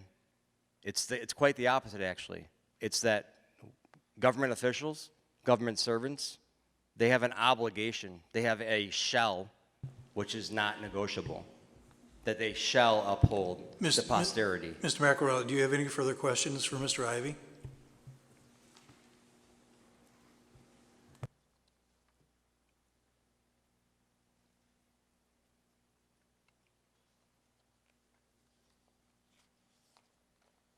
Not this time. Are you guys, are we doing our statement portion at any point in time tonight, or when is that you want us to do that? The agenda has a portion for public comment. No, not public comment. It says right in here, statement, oral statement. On behalf of an interested party? Yes. Not at this time in the proceedings. Okay, well, that's on the paper that's changed tonight for tonight's meeting from the last meeting. So I'm asking when the oral statement will be allowed. After the petitioner completes their presentation of their witnesses. Tonight. No. Please clarify. I will clarify that because it is very confusing and I don't want anyone to feel like anyone's getting slighted, because our job and goal here as a commission is to obtain knowledge, make a recommendation. While conducting public hearings, I also want everyone to feel like they have opportunity to speak. The way that this is classified is, right now they present, we cross-examine. Once they're done presenting across the board, all of their topics, which is there's 6 or 7, then interested parties as well as commission members will have time to testify and make statements. Because we also as commission members have statements that we want to make too, that I'm sure we are all only asking questions at this exact portion. But as the meetings go on, once they're done wrapping up all their witnesses, interested parties as well as us up here will have an opportunity to make statements as well as ask additional questions. So I don't want anyone to feel like they're not getting an opportunity to make their statements, because I feel the same way as you. I have things that I want to say too, but I'm waiting till the testifying portion of the public hearing, which will be when they conduct through all of their witnesses. And it's really only structured that way for just productivity and order. So there will be an opportunity, it's just right now we're in cross-examination. They present, they have a witness, we ask questions. So please, and I've told the commission members too, please take notes. Everyone in the audience, anyone who's speaking, interested party, take notes, keep questions, because there will be a time to testify, as well as for us up here as well. Okay. If that gives any clarity. I know that these public hearings are not normal formality for most of us general citizens. This is not my job. I am here as an appointed official. So if any time I can clarify things for the general public, that's what I feel, us up here, we're just normal people too. So anytime you have a question, please ask so I can make it as clear as possible so that nothing seems not anything other than transparent, at least from the Planning and Zoning Commission that is in front of you tonight. So if that, does that help? Yeah, it does help. Okay. Can I pass along just a paragraph from the people? It was in regards to this for you guys. I'm sorry, could you repeat what you said? A quick paragraph from the people. It's actually from the people for the board themselves for this meeting. The point we're at right now is the cross-examined by interested parties of any questions you have for Mr. Ivy. It sounds like if you have a statement, if that could be reserved for the public comment section of tonight's meeting. Okay, I might go over the 3 minutes then because it's a broader statement from the people as a whole. So there's a collaborative voice there. We'll discuss timing when we get there. All right, thank you. All right.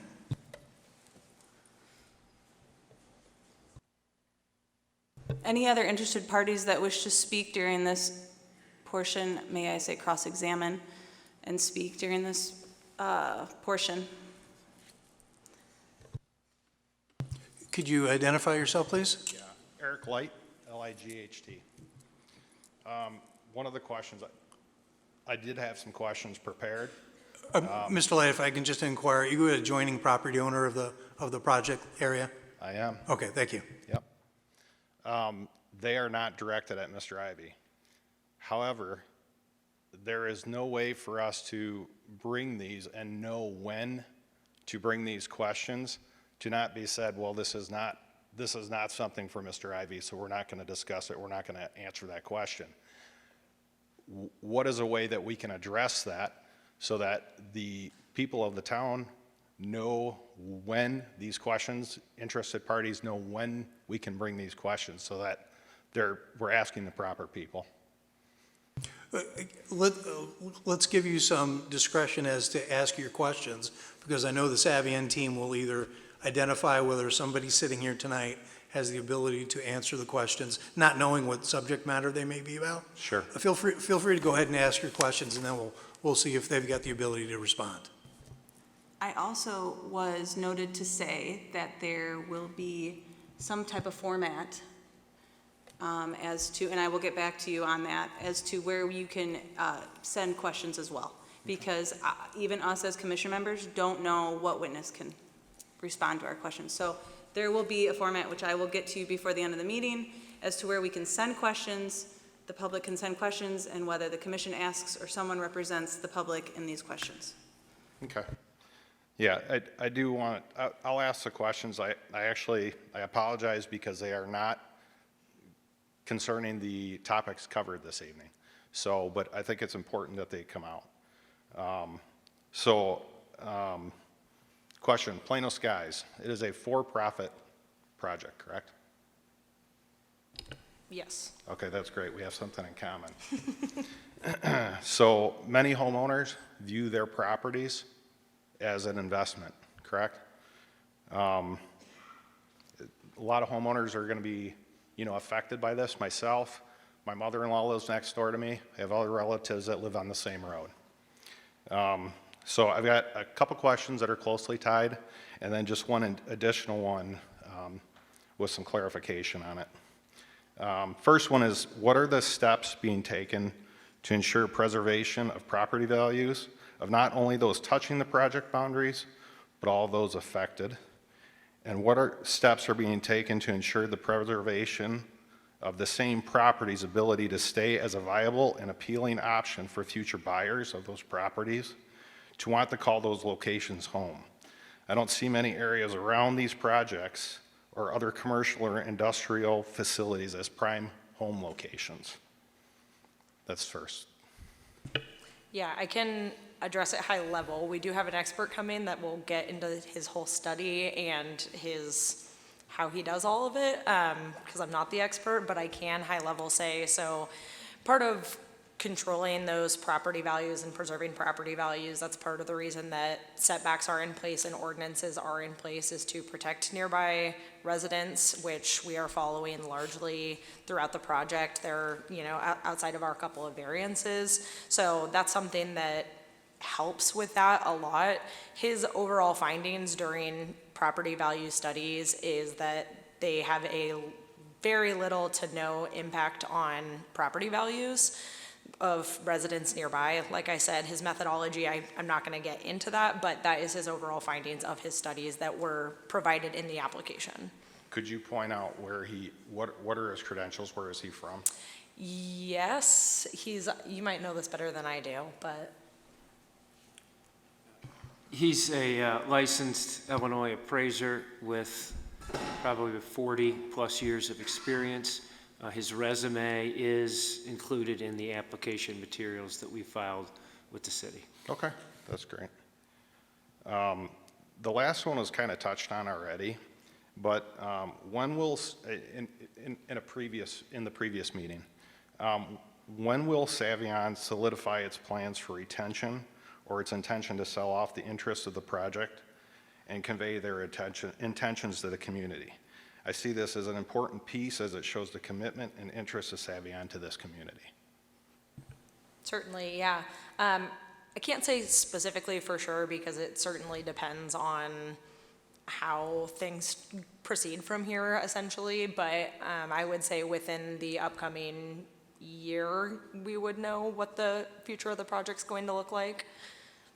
Would it be provided prior to approval of such project?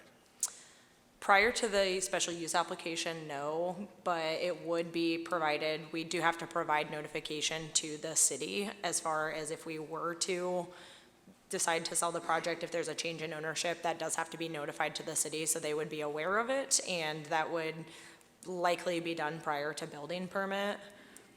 Okay.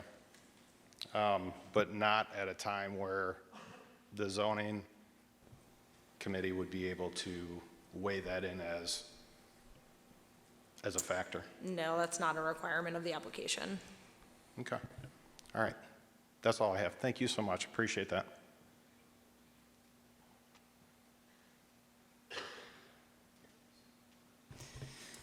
Any other interested parties? I see everyone who has signed up has spoken. Okay. Do you want to ask the commissioners if they have follow-up questions? Commissioners, based on the presentation of Mr. Ivy as well as interested party comments, anybody have any further questions that they wish for Mr. Ivy tonight? I'm assuming this will be the only meeting you'll be at? No, okay. No, I'll be at future meetings. Okay. That is also good to know, in case anybody has a question for Mr. Ivy that comes up within the next, couple days. He will be attending other meetings. So, but anything tonight that you wish to say or ask? I just had a question on the hydrology study. Generally speaking, when you plant grass on all of this, and it's going to be there for 35 years, it's going to stop erosion for the most part, and then there's a lot less runoff, I would assume. It's almost like a rain garden. Sorry. That's correct. Yeah, we generally find that because we plant native grasses and pollinators, that those root systems go significantly deeper than traditional row crop that is currently here. So we actually see a reduced amount of runoff, further retention of nutrients into the soils, things like that. Yes. In regards to natural pollinators, Mr. Roderick brought up a good point. We're talking 30 years here, which sounds really good right now for like native grasses. But what is the maintenance for vegetation past the pollinators and the grasses? And you had also mentioned a conflicting statement, because before it was that the grasses were going to be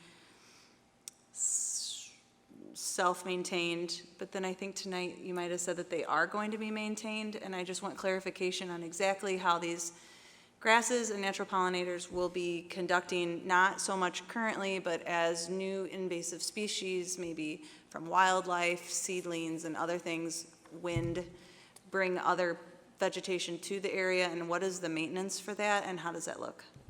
Yes, so the maintenance of it is going to be mowing. That's going to be the primary source of controlling all the vegetation underneath panels. We mow as needed throughout the year. It's because it's such a large site, there is frequently, especially in early years, as the vegetation is getting established, that mowing's going to be a little bit more frequent. We do have ordinance requirements of how high that those plants can be under the panels, so we will be mowing to maintain the vegetation underneath, or to those ordinance requirements. And then specifically, because we are planting a large amount of pollinators that will grow, the mowing will be specifically timed around when is best for the plants and the seeds that we plant. So it will be kind of timed to optimize the pollinators, optimize the, ecosystem that develops around those pollinators. So it will get kind of refined as we select those seed mixes. That will be part of our final landscape and vegetation management plan. But yeah, that's the means of control. Anytime I sit and I listen to these presentations, I always think worst case scenario. So if it was to change hands and let's say something did happen, we addressed catastrophic panel lossage and things, is there a I mean, I know we have general contractors for the build, and I know that sounds very good, but I'm thinking 10 years from now, catastrophic, what is the management system put in place to help the citizens and the city handle a project to this size once everyone has kind of migrated off the project and it is still here? I'm saying 10, 15 years longevity of the project. Yeah, certainly. So one thing that, at least for Savion, what we do is during construction, we have a general construction manager who is in charge of, there's always signs posted on the outside of the fence that have a number to call with any complaints. Our process is keeping a complaint log and how we resolve those logs with a guarantee to whoever calls of how soon we can handle that, depending on what the complaint is, essentially, and how quickly we can handle it.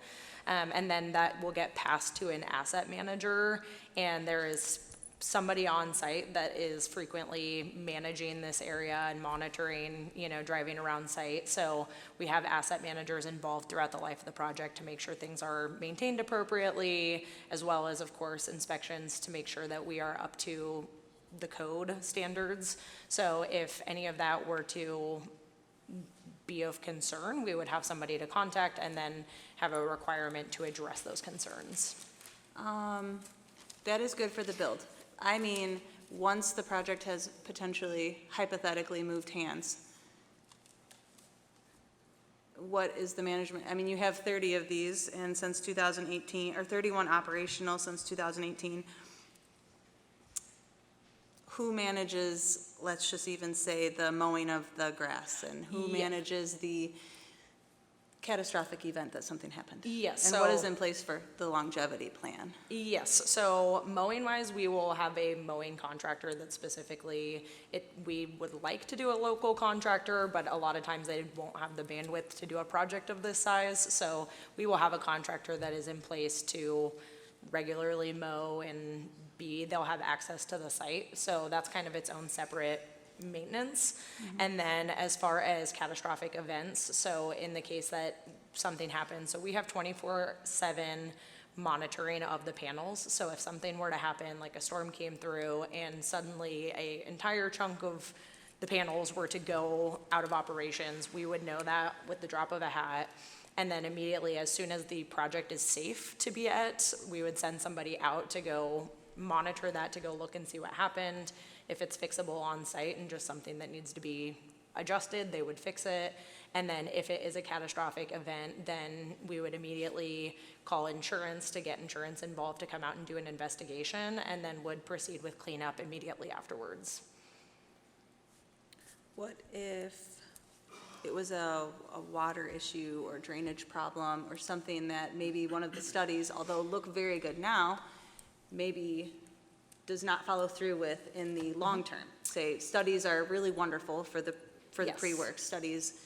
In reality, with this long of a project, maybe not so much catastrophic event, but studies based on, yeah, water, again, with the environmental, and if this is something with the wildlife that needs to be asked later, what would be in plan for that? Not so much catastrophic insurance, but overall maintenance that would Yes. help the city of Plano make this a safe environment 10 years from now. Yeah, so we have obligations through the Agricultural Impact Mitigation Agreement that is required by the state of Illinois. It's already been signed and executed as part of the permit application. So the project has already executed this agreement, and that lays out very specific standards for how we handle any concerns, specifically around drainage that you're asking about. They have a lot of details around if adjacent property owners have drainage issues, that we have a responsibility to repair and correct that issue. So if any of those concerns were to come to light, again, it would just be a simple process of them addressing that to us and us having a responsibility to repair that.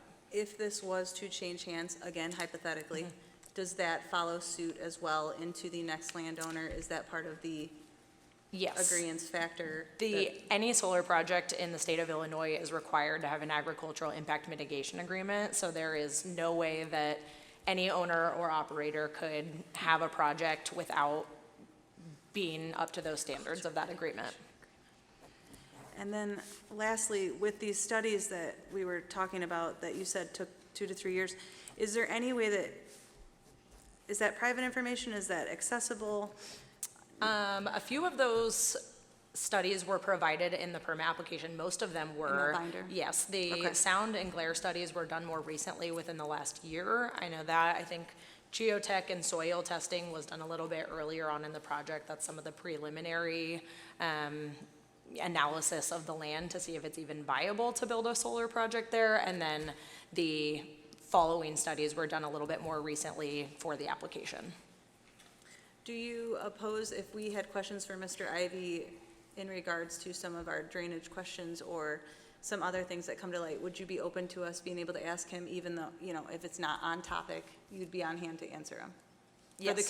For the commission specifically? Yes, given that nothing goes wrong, he will be here and be able to step up to a mic and answer. Yeah, because I project further questions. I just, at this time, I need to do some researching as well. Commission members, any other questions for Mr. Ivy tonight or Plano Skies? I do have one regarding the mowing. You mentioned that your mowing is as needed, and I certainly understand that. Do you anticipate this would be like a weekly mow, monthly mow? If we're shooting for monthly, is it going to start in April, May, June, July? How will that work?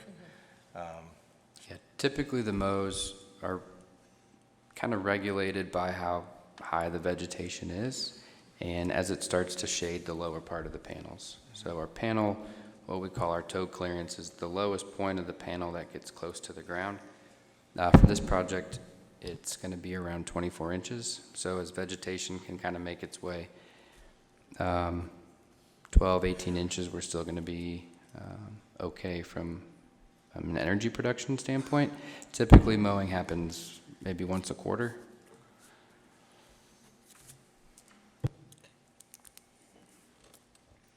Well, with no further questions from interested parties and commission, I would like to take a 15-minute, 10-minute 10-minute recess, and then we will be back here then to listen to your other witness on decommissioning at 8:07. Thank you.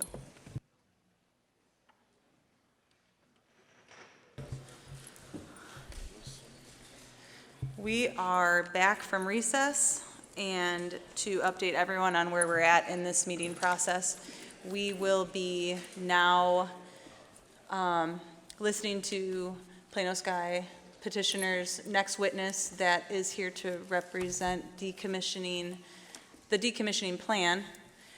Also keep in mind that we will still be allowing 30 minutes for public comment. That is for general public, not just interested parties.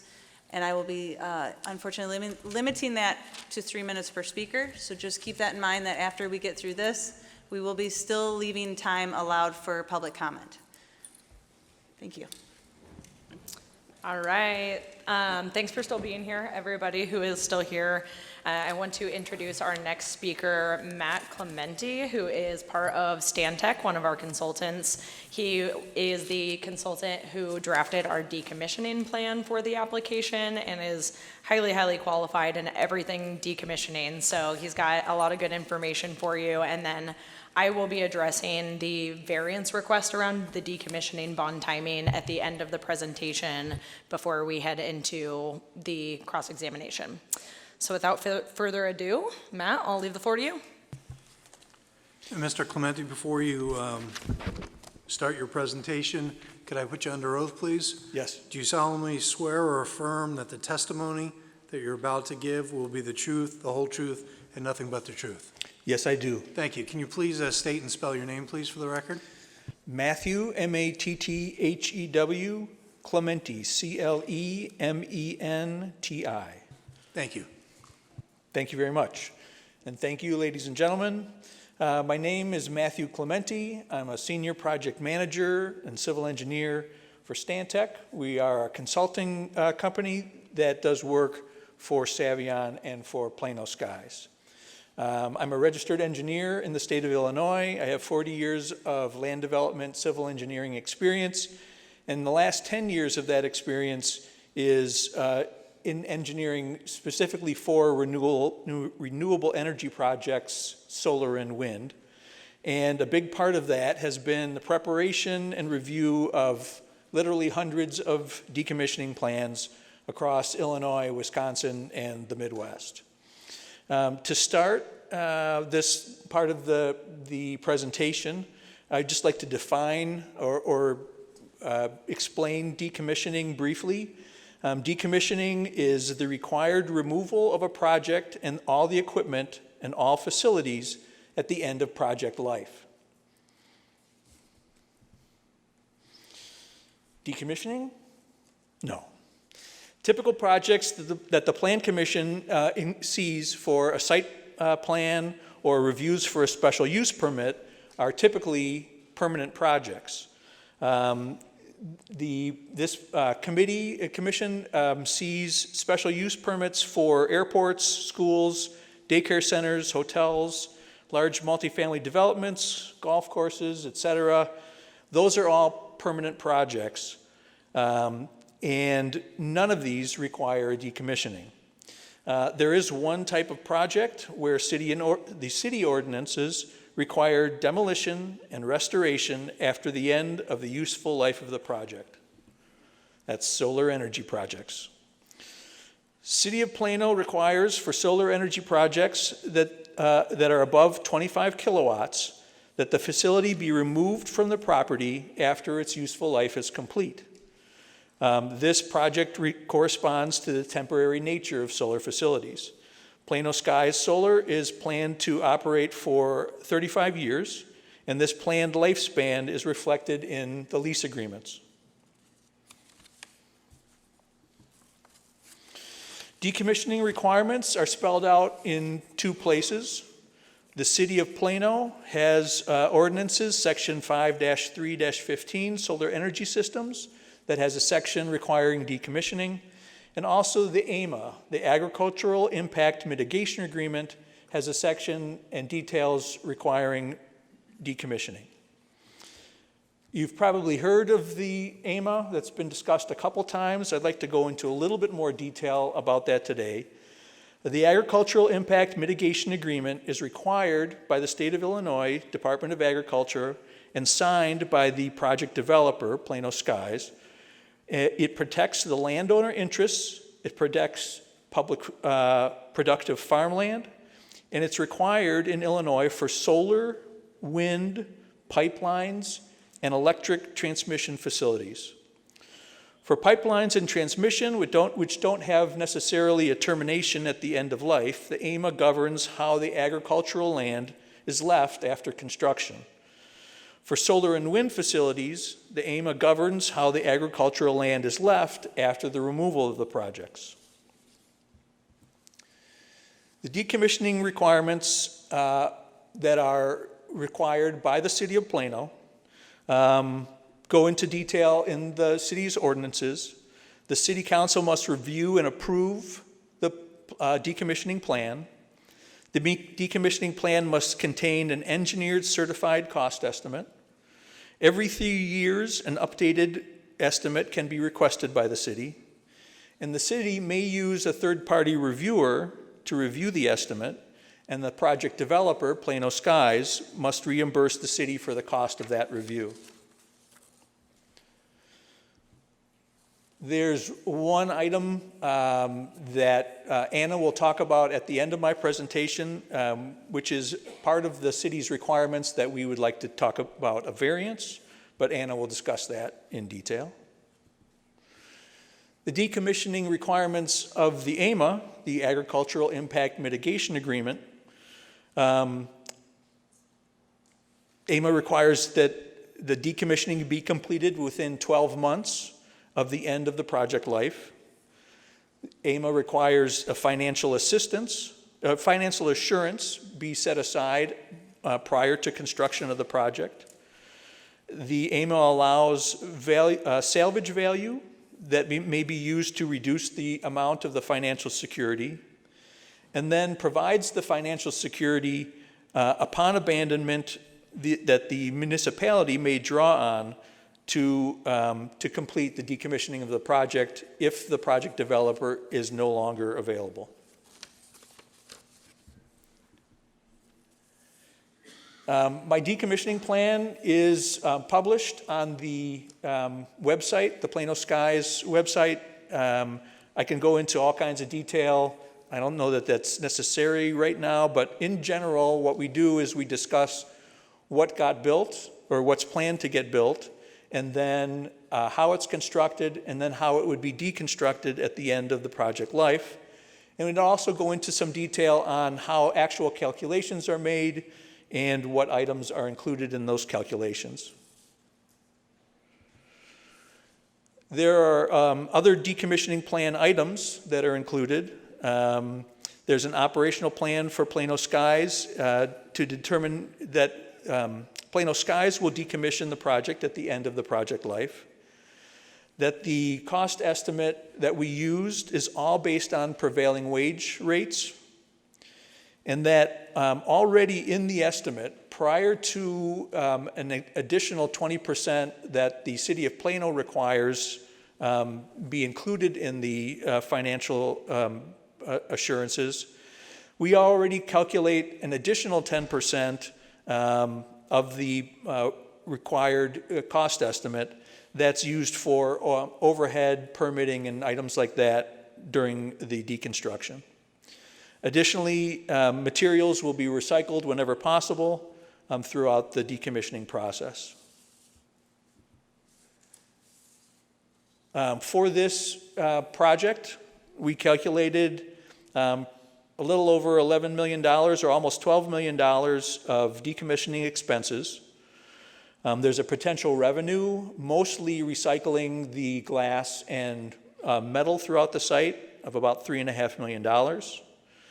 That makes net decommissioning costs of a little over $8 million. And then required by the City of Plano is an additional 20%, which brings the total decommissioning financial assurance to $9.7 million. Throughout the project, the city may request recalculation of this amount. So as there's infiltration or inflation or other items that change the costs, the financial assurances can also be adjusted. And then just to get back to the agricultural impact mitigation agreement, one other item. The AMO requires a preservation of topsoil for future use by the landowner.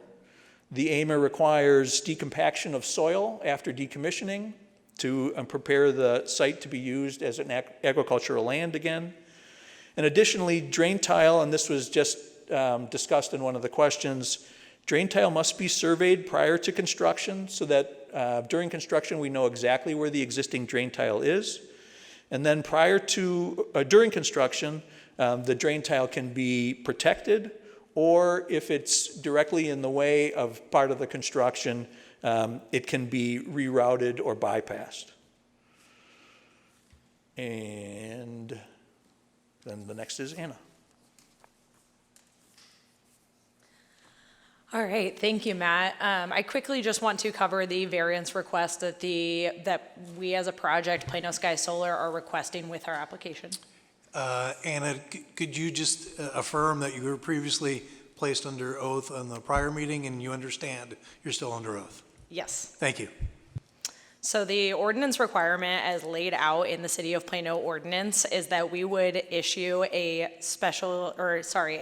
financial surety for decommissioning at the time of special use permit issuance. The request that we are asking for is that we would be allowed to provide this financial surety instrument during a building permit application. The reason that we are asking for this variance is because, put simply, a special use permit does not authorize construction of this project. There will be nothing in the ground to be necessary to decommission, nothing in the ground necessary to pull out. So we're simply requesting that prior to building permit, where we would be authorized to start construction, that is when we would post that full decommissioning amount, which does not change the amount we are going to be posting for the financial surety, does not change any of the other requirements, just simply the timing. We are requesting that be delayed from special use permit to building permit application. So wanted to cover that quickly, and then this is our conclusion. We, at the future meetings, will be beginning with vegetation and screening as far as a presentation. Thank you. Thank you. Commission members, do we have any questions for the witnesses tonight that are presenting on decommissioning? Is this the only special use? Is this the only variance that you're asking for? On decommissioning, yes, we are requesting 2 other variances specifically around screening that will be discussed at the next meeting. So this is one of the 3 that they are applying for. And it was based on our ordinance and how it's written. I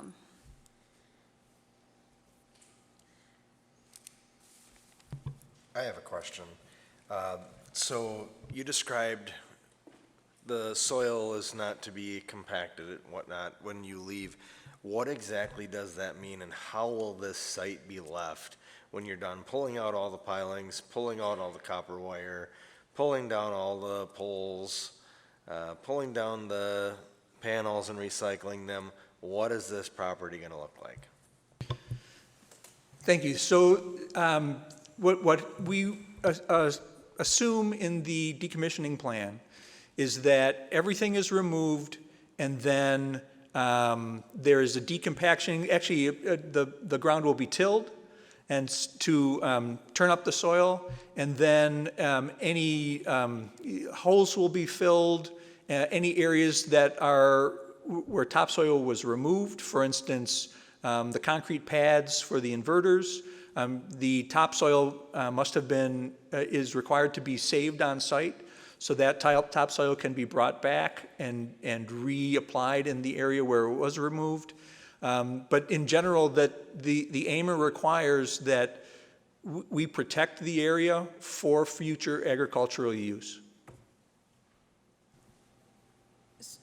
They preserve the topsoil for years? Yes. The AMO requires that it stays on site. So sometimes it's spread in the area a little bit thicker than what it was before, and then it can be brought back. But in general, the topsoil is left on site.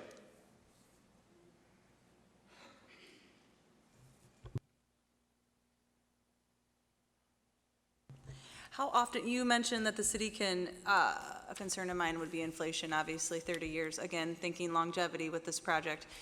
How many times and how complicated is it for the city of Plano to reevaluate some of these inflation numbers? The city can do it themselves anytime they want to. The city ordinance allows the city to come back to Plano Skies and ask us to recalculate, bring things up to, any newly inflated cost, prevailing wage rates, cost of materials, anything else, every 3 years. 3 years. So, and that's specifically in your ordinance. And then again, if it was to change hands, then how does that transfer just through a new owner? That doesn't affect the AMA.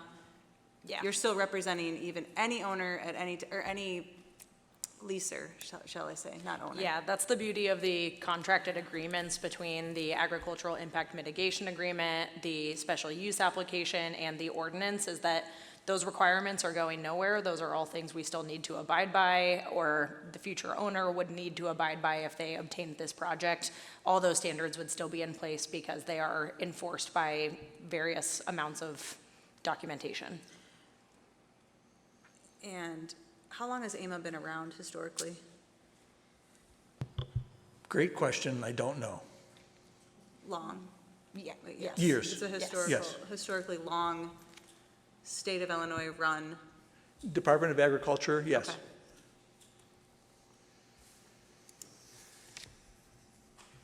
Meaning it wasn't just created for solar in general. This is an actual Department of Ag system in place for decommissioning of all sorts of things. Decommissioning, but also protection of farmland. So where a pipeline will go under farmland, or transmission lines will go over, it states specifically how that ground needs to be left so that agricultural use can continue while the pipeline is in place and while the transmission lines are in place. And there's no conditions or certain materials that can stay as far as the Agreement Act goes, everything is removed? For decommissioning, everything actually to a depth of 5 feet. So AMA allows, if wires are buried deeper than 5 feet, they can remain in agricultural land. Also, I believe, technically you could read that to say that the piles could be cut off at a level of 5 feet. It's probably much less expensive to remove them, but if we wanted to, we could cut them off as well. In general, though, 5 feet is the limit that AMA requires. Will there be wires and structures lower than 5 feet in this project? Anna? Yes, there will be. Mainly wires. Yeah, the piles will be driven deeper, of course, but the wires would be is the main portion that is typically underneath that requirement. Okay. So those could be permanent. Okay, thank you. So for the wire, you do not plan on removing that if it's lower than 5 feet? The AMA allows, if you install the wires below 5 feet, you can leave them in place. Due to the cost of the cable, the wires themselves, it could be cost effective to remove them. So that would be up to Plano Skies when they decommission the site. If it's cheaper to pull them out and recycle that material, they may do that. But AMA allows wires that are buried deeper than 5 feet to remain.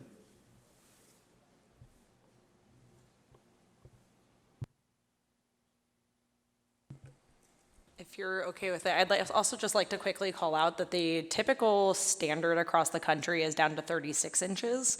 So the typical is only down to 3 feet. It is an Illinois standard that it is even much beyond that, down to 5 feet. So this is pretty standard across all solar projects and also other types of development, but this is even above and beyond what other states typically do.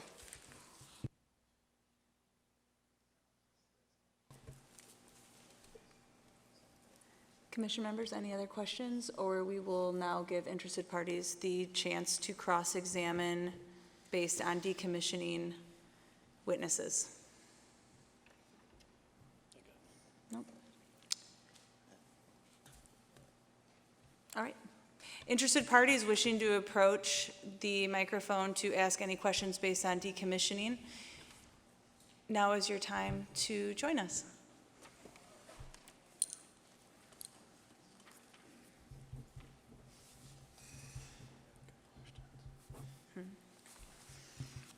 If you could just please identify yourself again. Andrew, last name is Cano, C-A-N-O. Thank you. Okay, so this is the part I had most of my questions on. Since you talked about this decommissioning, and you've only done 31 projects in 2018, and those are all similar lifespan, so how'd you come up with the number? If you never torn one down, how'd you come up with the number? We haven't decommissioned a full solar project, but the other items within the solar project, so fences come down all the time, gravel roads come out all the time, and then we discuss the construction time with contractors. We discuss when contractors have to come in and make changes to a site. We understand, how they do that type of work. So there's discussions that we're doing with contractors to try to fine-tune our prices as we go. Okay, so as part of this proposal, you're going to provide to the council a breakdown of that decommission cost, how you came to that estimate? We already Okay. have it. And there's a multiplier put in there somewhere, I'm assuming, for what it's going to be 35 years from now? No, the costs are in today's dollars, Okay. and then the city can require us every 3 years to go back and update all of our numbers for inflation. And all of that information is available on the Plano Skies website. Gotcha. Okay, then you spoke about salvage value, like, decreasing the cost, but that salvage value would burden on Plano Skies, not on Plano. Correct. To get that money. Right, Okay. right. And then how is those funds secured? How would those funds be secured? Yeah, so we traditionally do a bond, a decommissioning bond. Traditionally, it's a surety bond, sometimes a letter of credit. Yeah, but we all saw how that worked out in 2008 with all those guys, right? Pretty good? No, not so good. So my suggestion would be then it sits in some kind of private escrow with said multiplier put on it. A private bond for something like this 35 years from now, especially if there's no track record of having to ever take one down. That's risky business. That's bad business. So if it's something that goes forward, a bond would be the last thing that I think most of the residents and any people in this room considered about doing this would want to see happen. I had one more question.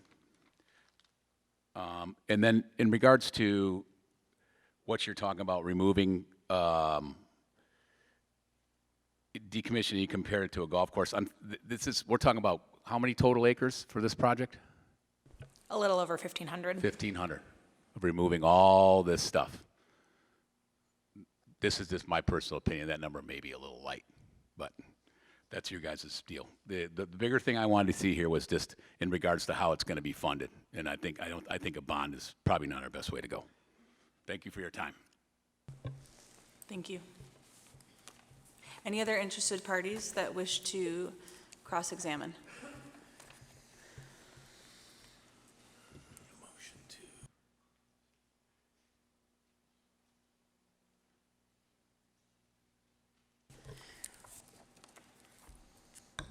In that regard, just so we have enough time for public comment, I would need a motion to continue this public hearing, and then that would be for July 6th, same location, 6 to 9 p.m.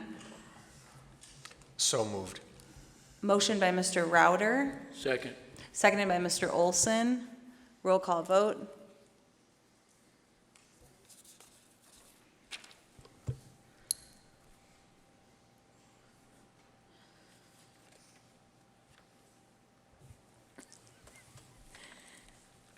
Router, Yes. Olson. Yes. Brummel, Yes. Carter. Yes. Platt, Yes. Riddle, Yes. Roderick. Yes. Motion carries. We'll continue the public hearing on July 6th, same location, 6 to 9 p.m. In regards to, I do feel like we kind of maybe went through the decommissioning a little fast. If we also have questions regarding decommissioning after reviewing some of this, or interested parties, we can obviously readdress this at another time. Yeah. So just so my commission members know, anything that comes up with decommissioning, since we've kind of went through that, just to make sure that we had enough public comment time, please take notes, make notes, come back with questions. They're willing to answer. I will be also digesting some of this and probably coming up with some more questions. To keep within the time frame, which would be a dismissal around 9, I am going to open this up to public comment. So on the public comment sign-up sheet, we've set aside 30 minutes, a maximum of 3 minutes, and the chair will go over some other rules associated with public comment.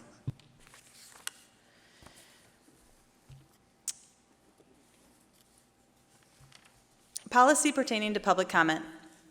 Persons wishing to speak tonight may do so after being recognized for that purpose by the chair. Only one person may address the Plan Commission at a time. Comments will be limited to 3 minutes per person and no longer than 30 minutes in total. We will be using a running clock located over here to my right. That is so the speaker can see how much time is remaining to speak.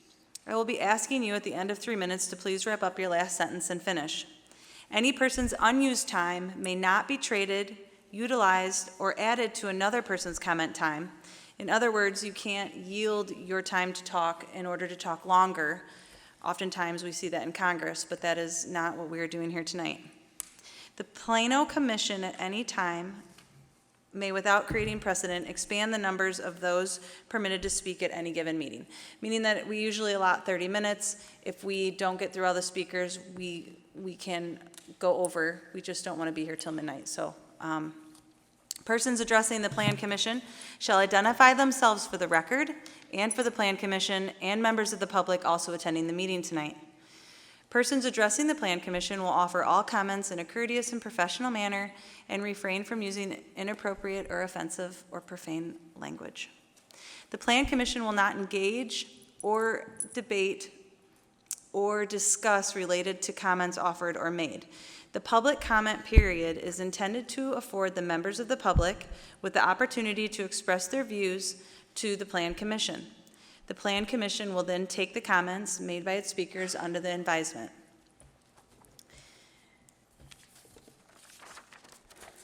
If you've signed up to speak tonight and you do not get a chance to talk, or you had to leave early, then we will keep your name on the list in the order that it was written, and you will have the opportunity to speak at the next meeting if you so wish to do so. In the event that you are on the list and cannot attend the next meeting, then you will need to re-sign up and speak at the next meeting that you can attend. Last meeting, we were able to get through everybody, and that is always my goal. So if we do run out of time, I would just ask that you come to the next meeting on July 6th as well to have an opportunity for public comment. The initial person signed up for public comment is Jason James.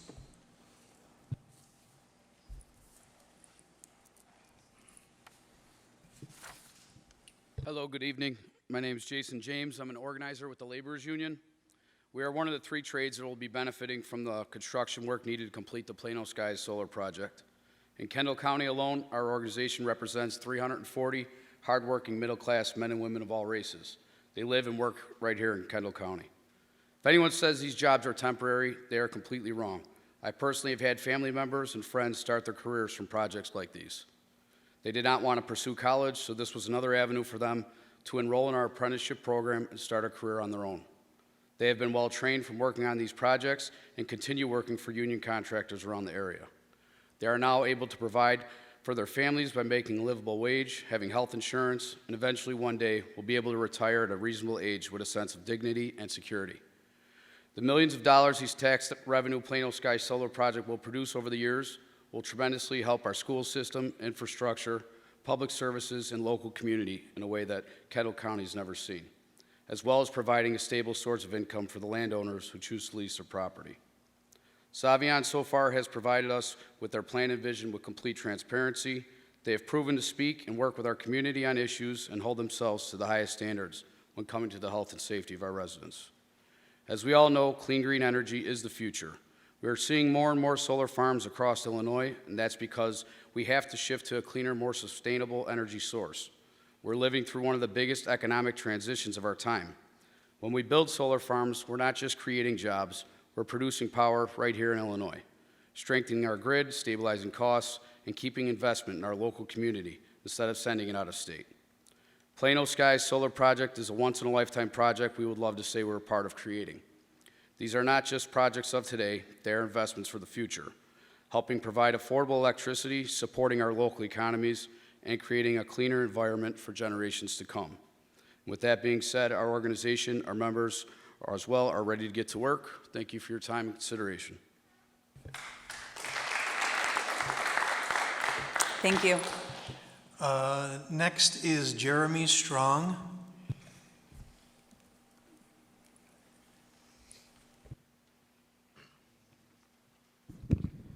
Good evening. Thank you for allowing me to be able to speak here tonight. Thank you for everybody showing up to voice your opinions, whether you're for or against the project. I sat in on the last meeting, June 1st, I believe it was, and I didn't speak, but I wanted to hear pretty much the residents, where you were coming from, your concerns, things like that, before I got a chance to get up and speak. And I heard a couple things as far as it's going to be an eyesore, traffic is going to be congested, and those are all valid points. But for the majority of the people I heard, it was more so the what-ifs about the project that kept you guys up at night. And I can empathize with that a little bit. I mean, we're construction workers. We work a very dangerous job. I mean, 3 of the first things we do in the morning, at least I do, kiss your spouse goodbye, yell at your dog for getting to the trash overnight, and then we hop in that truck and we think about the what-ifs every day, all day. What's going to happen on this site? If you work underground, will there be a flood? Will it be a cave-in? Did we just lie to our wife and say we're going to see her later? So I can feel you on the what-ifs. For example, what if there's some type of hazardous waste spill on the project site? I heard that.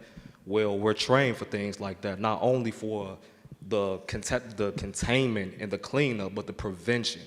We have OSHA 10, we have OSHA 30 training. We're being specially trained to provide and service this project as we speak. We're ready to do it, we'll do it safely. And as far as the hazardous waste concerns you may have, if you look at the project and the hazardous waste that they use, it's all things that we all use today. It's gasoline, it's diesel, it's spray paint. I mean, how many people spray paint tie-dye shirts for their kids to go to sporting events? You let your kids handle these things. How many women let their sons gas up their car, teach them how to be gentlemen? So we already use some of these things already. If you don't believe me, just go look it up. I believe it's section 7.2 on the website. So with that being said, I urge the members of the board to vote yes for this project. Lyona, the laborers, we're ready to build this thing. Thank you. Thank you. Next on the list is Jarrett Boone.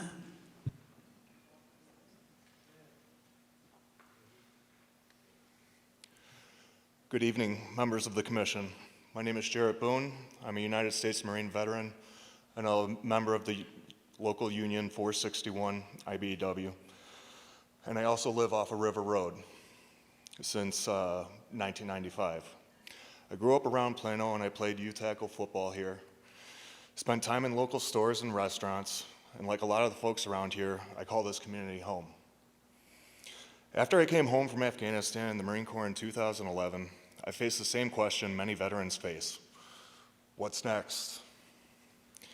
I wanted a career that offered the same sense of purpose and brotherhood that I found in the military. I found it through the IBEW. The IBEW gave me a career that I could be proud of. It gave me the chance to earn an honest living, support my family, stay right here in the community. My family has been in the electrical trade for nearly 80 years. My father was an electrician before me, and for generations we've helped build and maintain this community we call home. When our union brothers and sisters are working, we're not taking these paychecks elsewhere. We're spending them right here in our community. few years ago, I was able to buy my parents' home from them. With the wages that I've earned, I was able to go to Cooper's Home Furnishing and furnish my home, just like my parents did. I buy my groceries at the Aldi's down the road, pick up supplies at Rural King, and I support the same local businesses that we all of us do here. Our money goes right back into the community where we live, work, and raise our families. That's why I'm here tonight. To me, Plano Skies isn't just about solar panels. It's about the opportunity for the next young workers looking for a career. It's about the veteran coming home trying to figure out what's next. And it's about the skilled local workers having the chance to earn a good living and build a family right here in this community. Growth is already moving west down Route 34. The question isn't about whether or not our area is changing. It's about whether or not our community will have the opportunity to benefit from this growth. I believe projects like Plano Skies can help create those opportunities. And with that said, I respectfully ask your support for Plano Skies project. Thank you. Thank you, Mr. Boone. Next on the list is Cameron Mueller.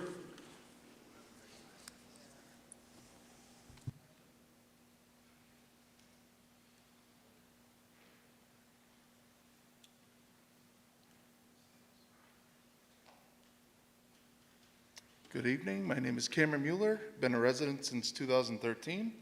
I actually went to high school with Jared. We're pretty good friends. Unfortunately, what I'd like to point out are some of the pros and cons of what I've learned tonight. Pro, 4 permanent jobs. Great. Pro, maybe 200 temporary jobs, not assigned to Plano residents, but union workers who may or may not live within or reside in Plano. So those paychecks will be leaving this town. Pro, gas stations and restaurants might get a boost to their economy for 15 months. Cons. So this is should be 600,000 to 800,000 panels, 22.8 million to 30.4 million pounds of glass. In the last 3 months, 2 major solar farms have been destroyed by seasonal storms, including tornadoes, hail damage, and high winds, spreading tempered glass and metal over a 5-mile radius. So who's gonna come clean up this glass and it rains down all over my house and in my yard, and then my kids cut their feet all over a bunch of tempered glass? That's worst case scenario. That is what I believe the board was trying to bring up a little bit earlier with a catastrophic, incident. Just some other things are, there's not gonna be a lot of money brought back into our economy. $1.5 million in taxes a year does not go far with 4 different schools that are already overcrowded and need to be expanded. When this solar farm is proposed to bring in 10 to 20 million in net profit a year. Also, on some of the tests that were done, was a thermal output test ever done for these?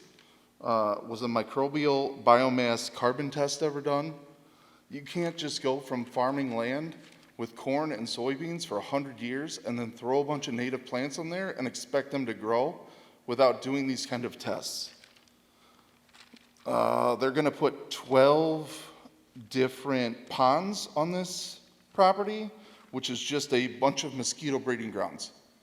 So that will, up the pesticides that the town will have to use to control mosquitoes, which no one wants in the first place.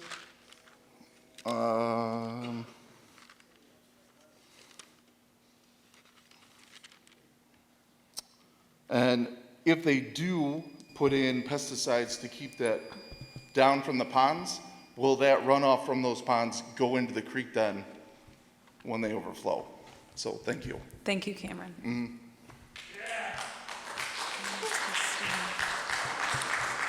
Next on the list is David Patterson.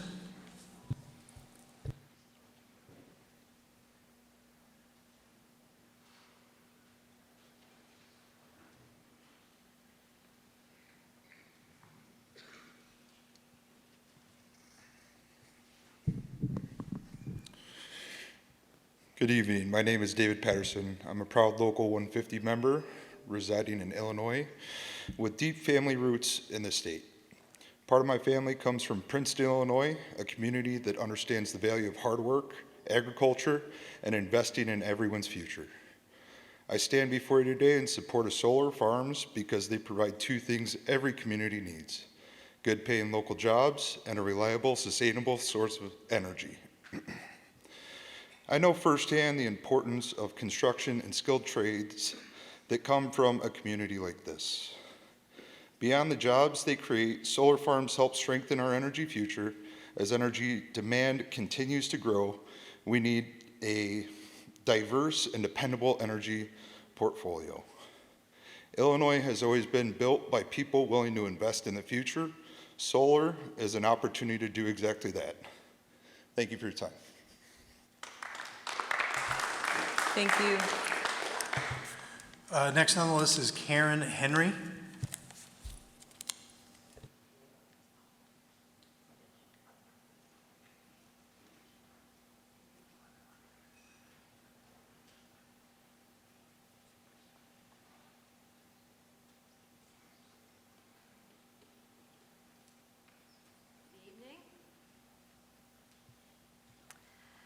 I just want to remind you of some comments that I made. Okay, some comments that I made at the last hearing. The county board has no lawful existence to enter into agreement or contract. The state legislator cannot make law that interferes with township affairs. The state legislator cannot grant special privileges to corporations. The 1870 Constitution prohibitions upon the General Assembly are still alive and well. Kendall County was lawfully established in 1849 as a county under township government that was fortified by the Illinois Constitution of 1870. Therefore, the 1971 change lacked constitutional legitimacy, rendering the current county board without lawful existence. The people of Little Rock Township demand you stand by our ordinance and say no to this solar project. Thank you. Thank you, Karen. Next on the list is Annie McElroy.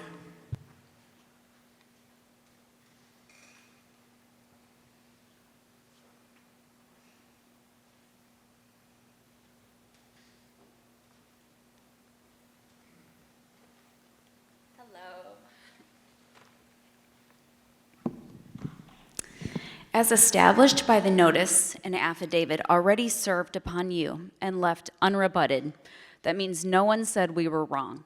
No one came against it. Nobody replied at all. Unrebutted. The people of Little Rock Township, which includes, just for educational purposes, the entire city of Plano, have lawfully prohibited commercial solar facilities within our township. We have handcuffed any further action by this body. I want to direct your attention to the supreme law on this subject, Article 11 of the Illinois Constitution. Section 1 states, "The public policy of the state and the duty of each person is to provide and maintain a healthy environment for the benefit of this and future generations." We've talked about this tonight. Section 2 states, "Each person has the right to a healthful environment. Each person may enforce this right against any party, governmental or private, through appropriate legal proceedings." These are not suggestions, they are constitutional commands, the highest law in the land. Statutes, regulations, or local procedures that do not pursue these constitutional mandates are inferior and must be ignored. Any statute that attempts to elevate commercial privilege above the people's explicit right to a healthful environment is null and void and on its face. You are public trustees of the people, not agents for corporations. The Buffalo Law Review article the Constitution, and the public trust make clear that public trustees are held to higher standards than private trustees, precisely because the harm of your breach falls on an entire community. The logic of fiduciary law suggests that the standards of conduct binding public trustees ought to be fairly demanding. We've warned you out of goodness and kindness, not because we're angry. We have warned you and also provided you with everything you need to simply say no. You don't even have to go through this. You can just say no, because the people have already said no. Your first duty and obligation is to the people, not to corporate applicants. It seems that notice, which we've talked about it tonight, notices, we've talked about ordinance and how we want to stick to the ordinances in the city. Well, we have handed you notice, affidavit, and ordinance. We've said, oh, this is so important, we have to do this. Since the solar companies have plastered notices all over the place and have mailed them out to everyone. What makes you think that the people's notice and affidavits sent to you are any less lawful than what they have permitted? I will finish. You took the oath of office. This binds you and protects you, but only if you choose to obey it. The Constitution speaks. Obey it. Thank you. Thanks. Thank you, Annie. Next on the list is Joel Pyle. Good evening. Good evening, commission members.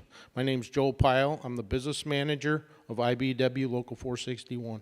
I represent the union electricians in Plano and Kendall County that support the Plano Skies project. Like many of you, I've had questions when this project was first proposed, but we've been in meetings with the developer and have asked tough questions. And through those meetings, we feel confident in the company's commitment and to the community and to the local workforces. Recently, I've talked to more and more of people, more and more from people from Plano who support this project. Myself and others have written city council members letters in support of the Plano Skies.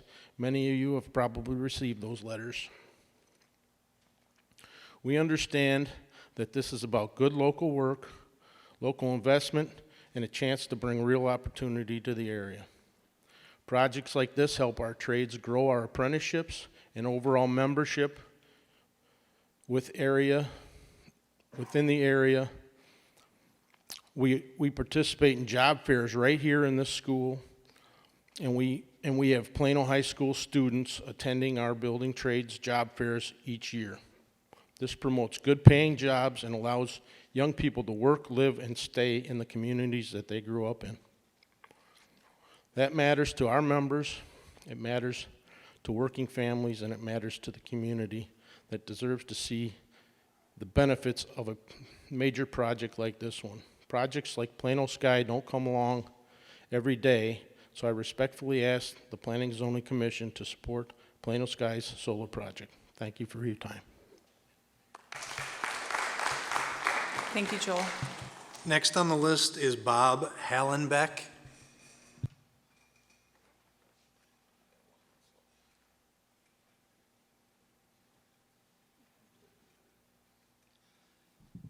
Hi there, my name's Bob Hallenbeck. I haven't got anything prepared, but I would just like to say I'm against it. And you're only 2.5 megawatts, that's what the solar power was? Is that what you're producing in 1,500 acres?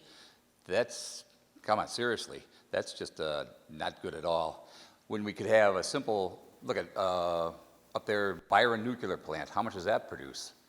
Okay, I'm just trying to throw out there. And that would be a good union job too. So that's pretty much all I got to say. I'm against it. Thank you. Thank you. Next on the list is Benita Felt. Drop the phone. I'm a former teacher here. I'm comfortable with a mic And those of you who have the power to change what is about to happen to this community, hear me out. 35 years from now, I'll be decommissioned. Most of the people that are in here are older. It's unfortunate because the young people don't understand what's about to happen to this community. This has been a safe community. It's been a peaceful community. We don't have riots in the streets. We don't have things going on that are happening east of here. We don't have a community that's now looking at technology taking over their town just 5 miles away. If glass is on these things and a tornado comes, this community is screwed. And for those of you who are in the area of construction, I'll tell you this, there are other things to build that are safe, that won't ruin a community. You'll still find a job because there's about to be a need for you. I pray every night that God will protect me. But when a storm comes through one of these fields, and I'm only in the middle of Stainfield subdivision, that's going to be pretty ugly for me and my animals.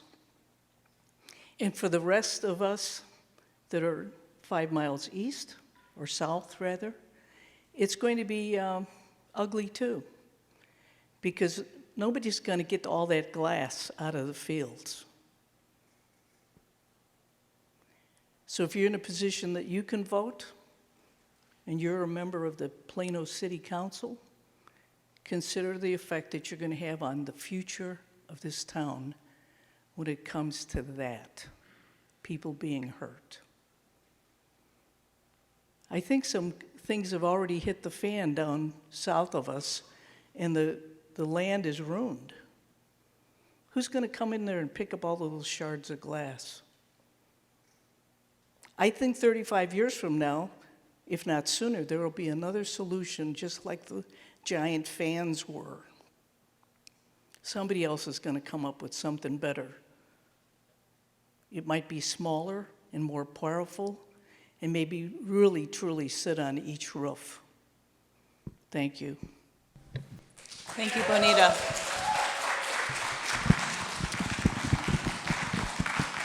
Next on the list is John Bryan.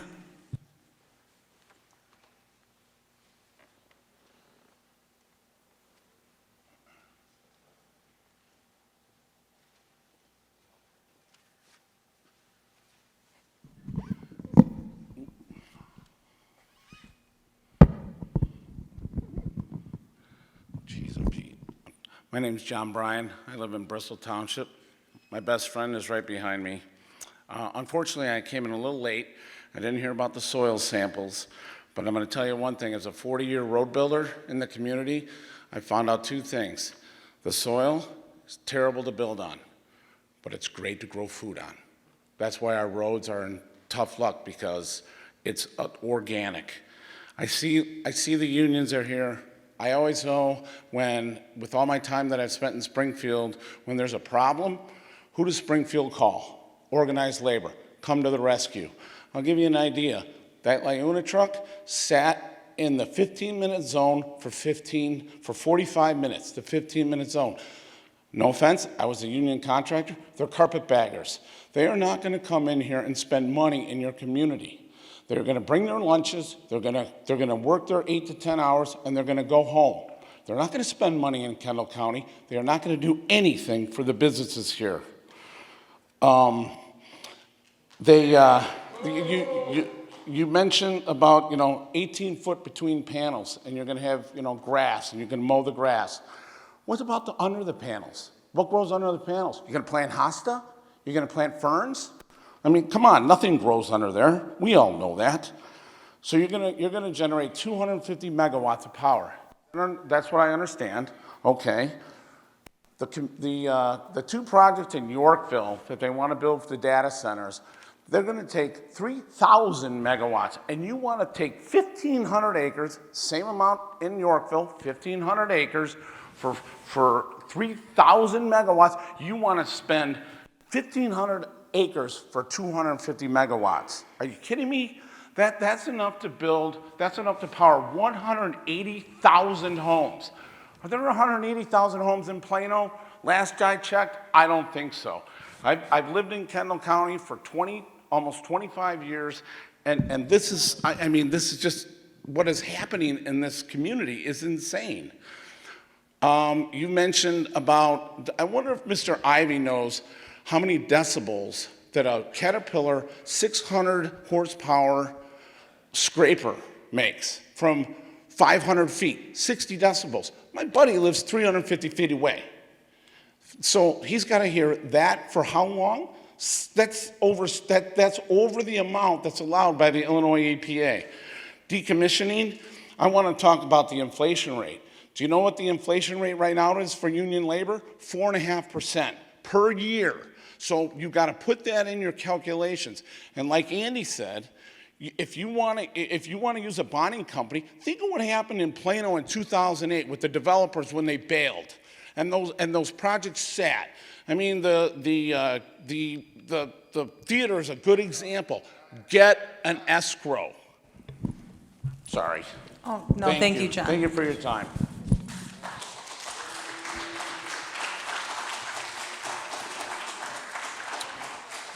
Last on the list is Josh McElroy.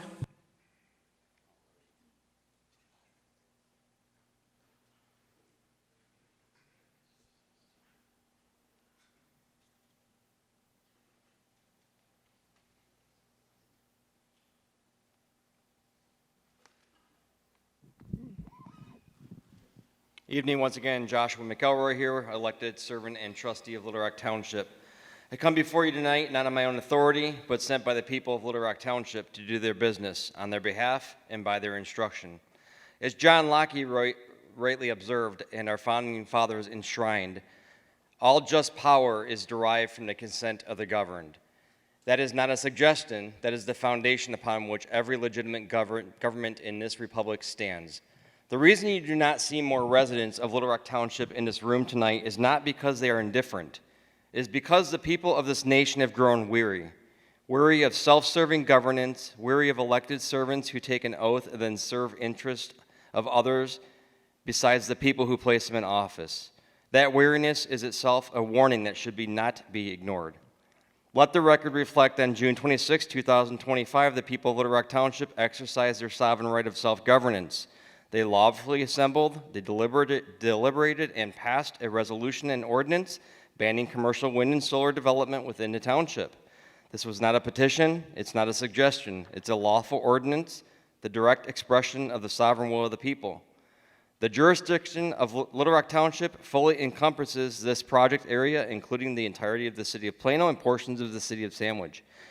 Where jurisdiction is clear, authority is clear. Jurisdiction is a power introduced for public good. That power belongs to the people, and it has been exercised. The Illinois Constitution and the foundational principles of township government affirms the local government exists closest to the people and must be most representative to them. Additionally, the people have exposed the continued defiance of the current county structure and those who unlawfully occupy those seats. The people have spoken, and their instruction is binding. As their servant, I carry both their authority and their immunity, not as a privilege of office, but as a direct consequence of faithfully executing their will. As the maxim holds, he who acts through another acts himself. I am their instrument alone. The Supreme Court has upheld that faithful execution of the people's instruction carries with it the protections of that office. Let me be direct. Any continued advancement of commercial wind and solar projects within Little Rock Township is not merely a policy disagreement. It is a breach of trust. It is a violation of lawful ordinance, and it is a direct affront to the constitutional guarantee that government exists to protect people's property, their peace, their privacy, their tranquility, and their houses, homes, and communities. As was clearly expressed by the people themselves at the last meeting, their peace is being stolen. Those facilitating that theft, whether through action or willful inaction, are not serving the public.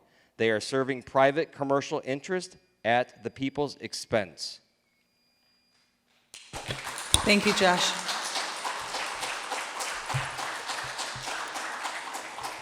I know we went over 10 minutes, but that's just how important it is to make sure that everyone has the opportunity to speak for or against during public comment.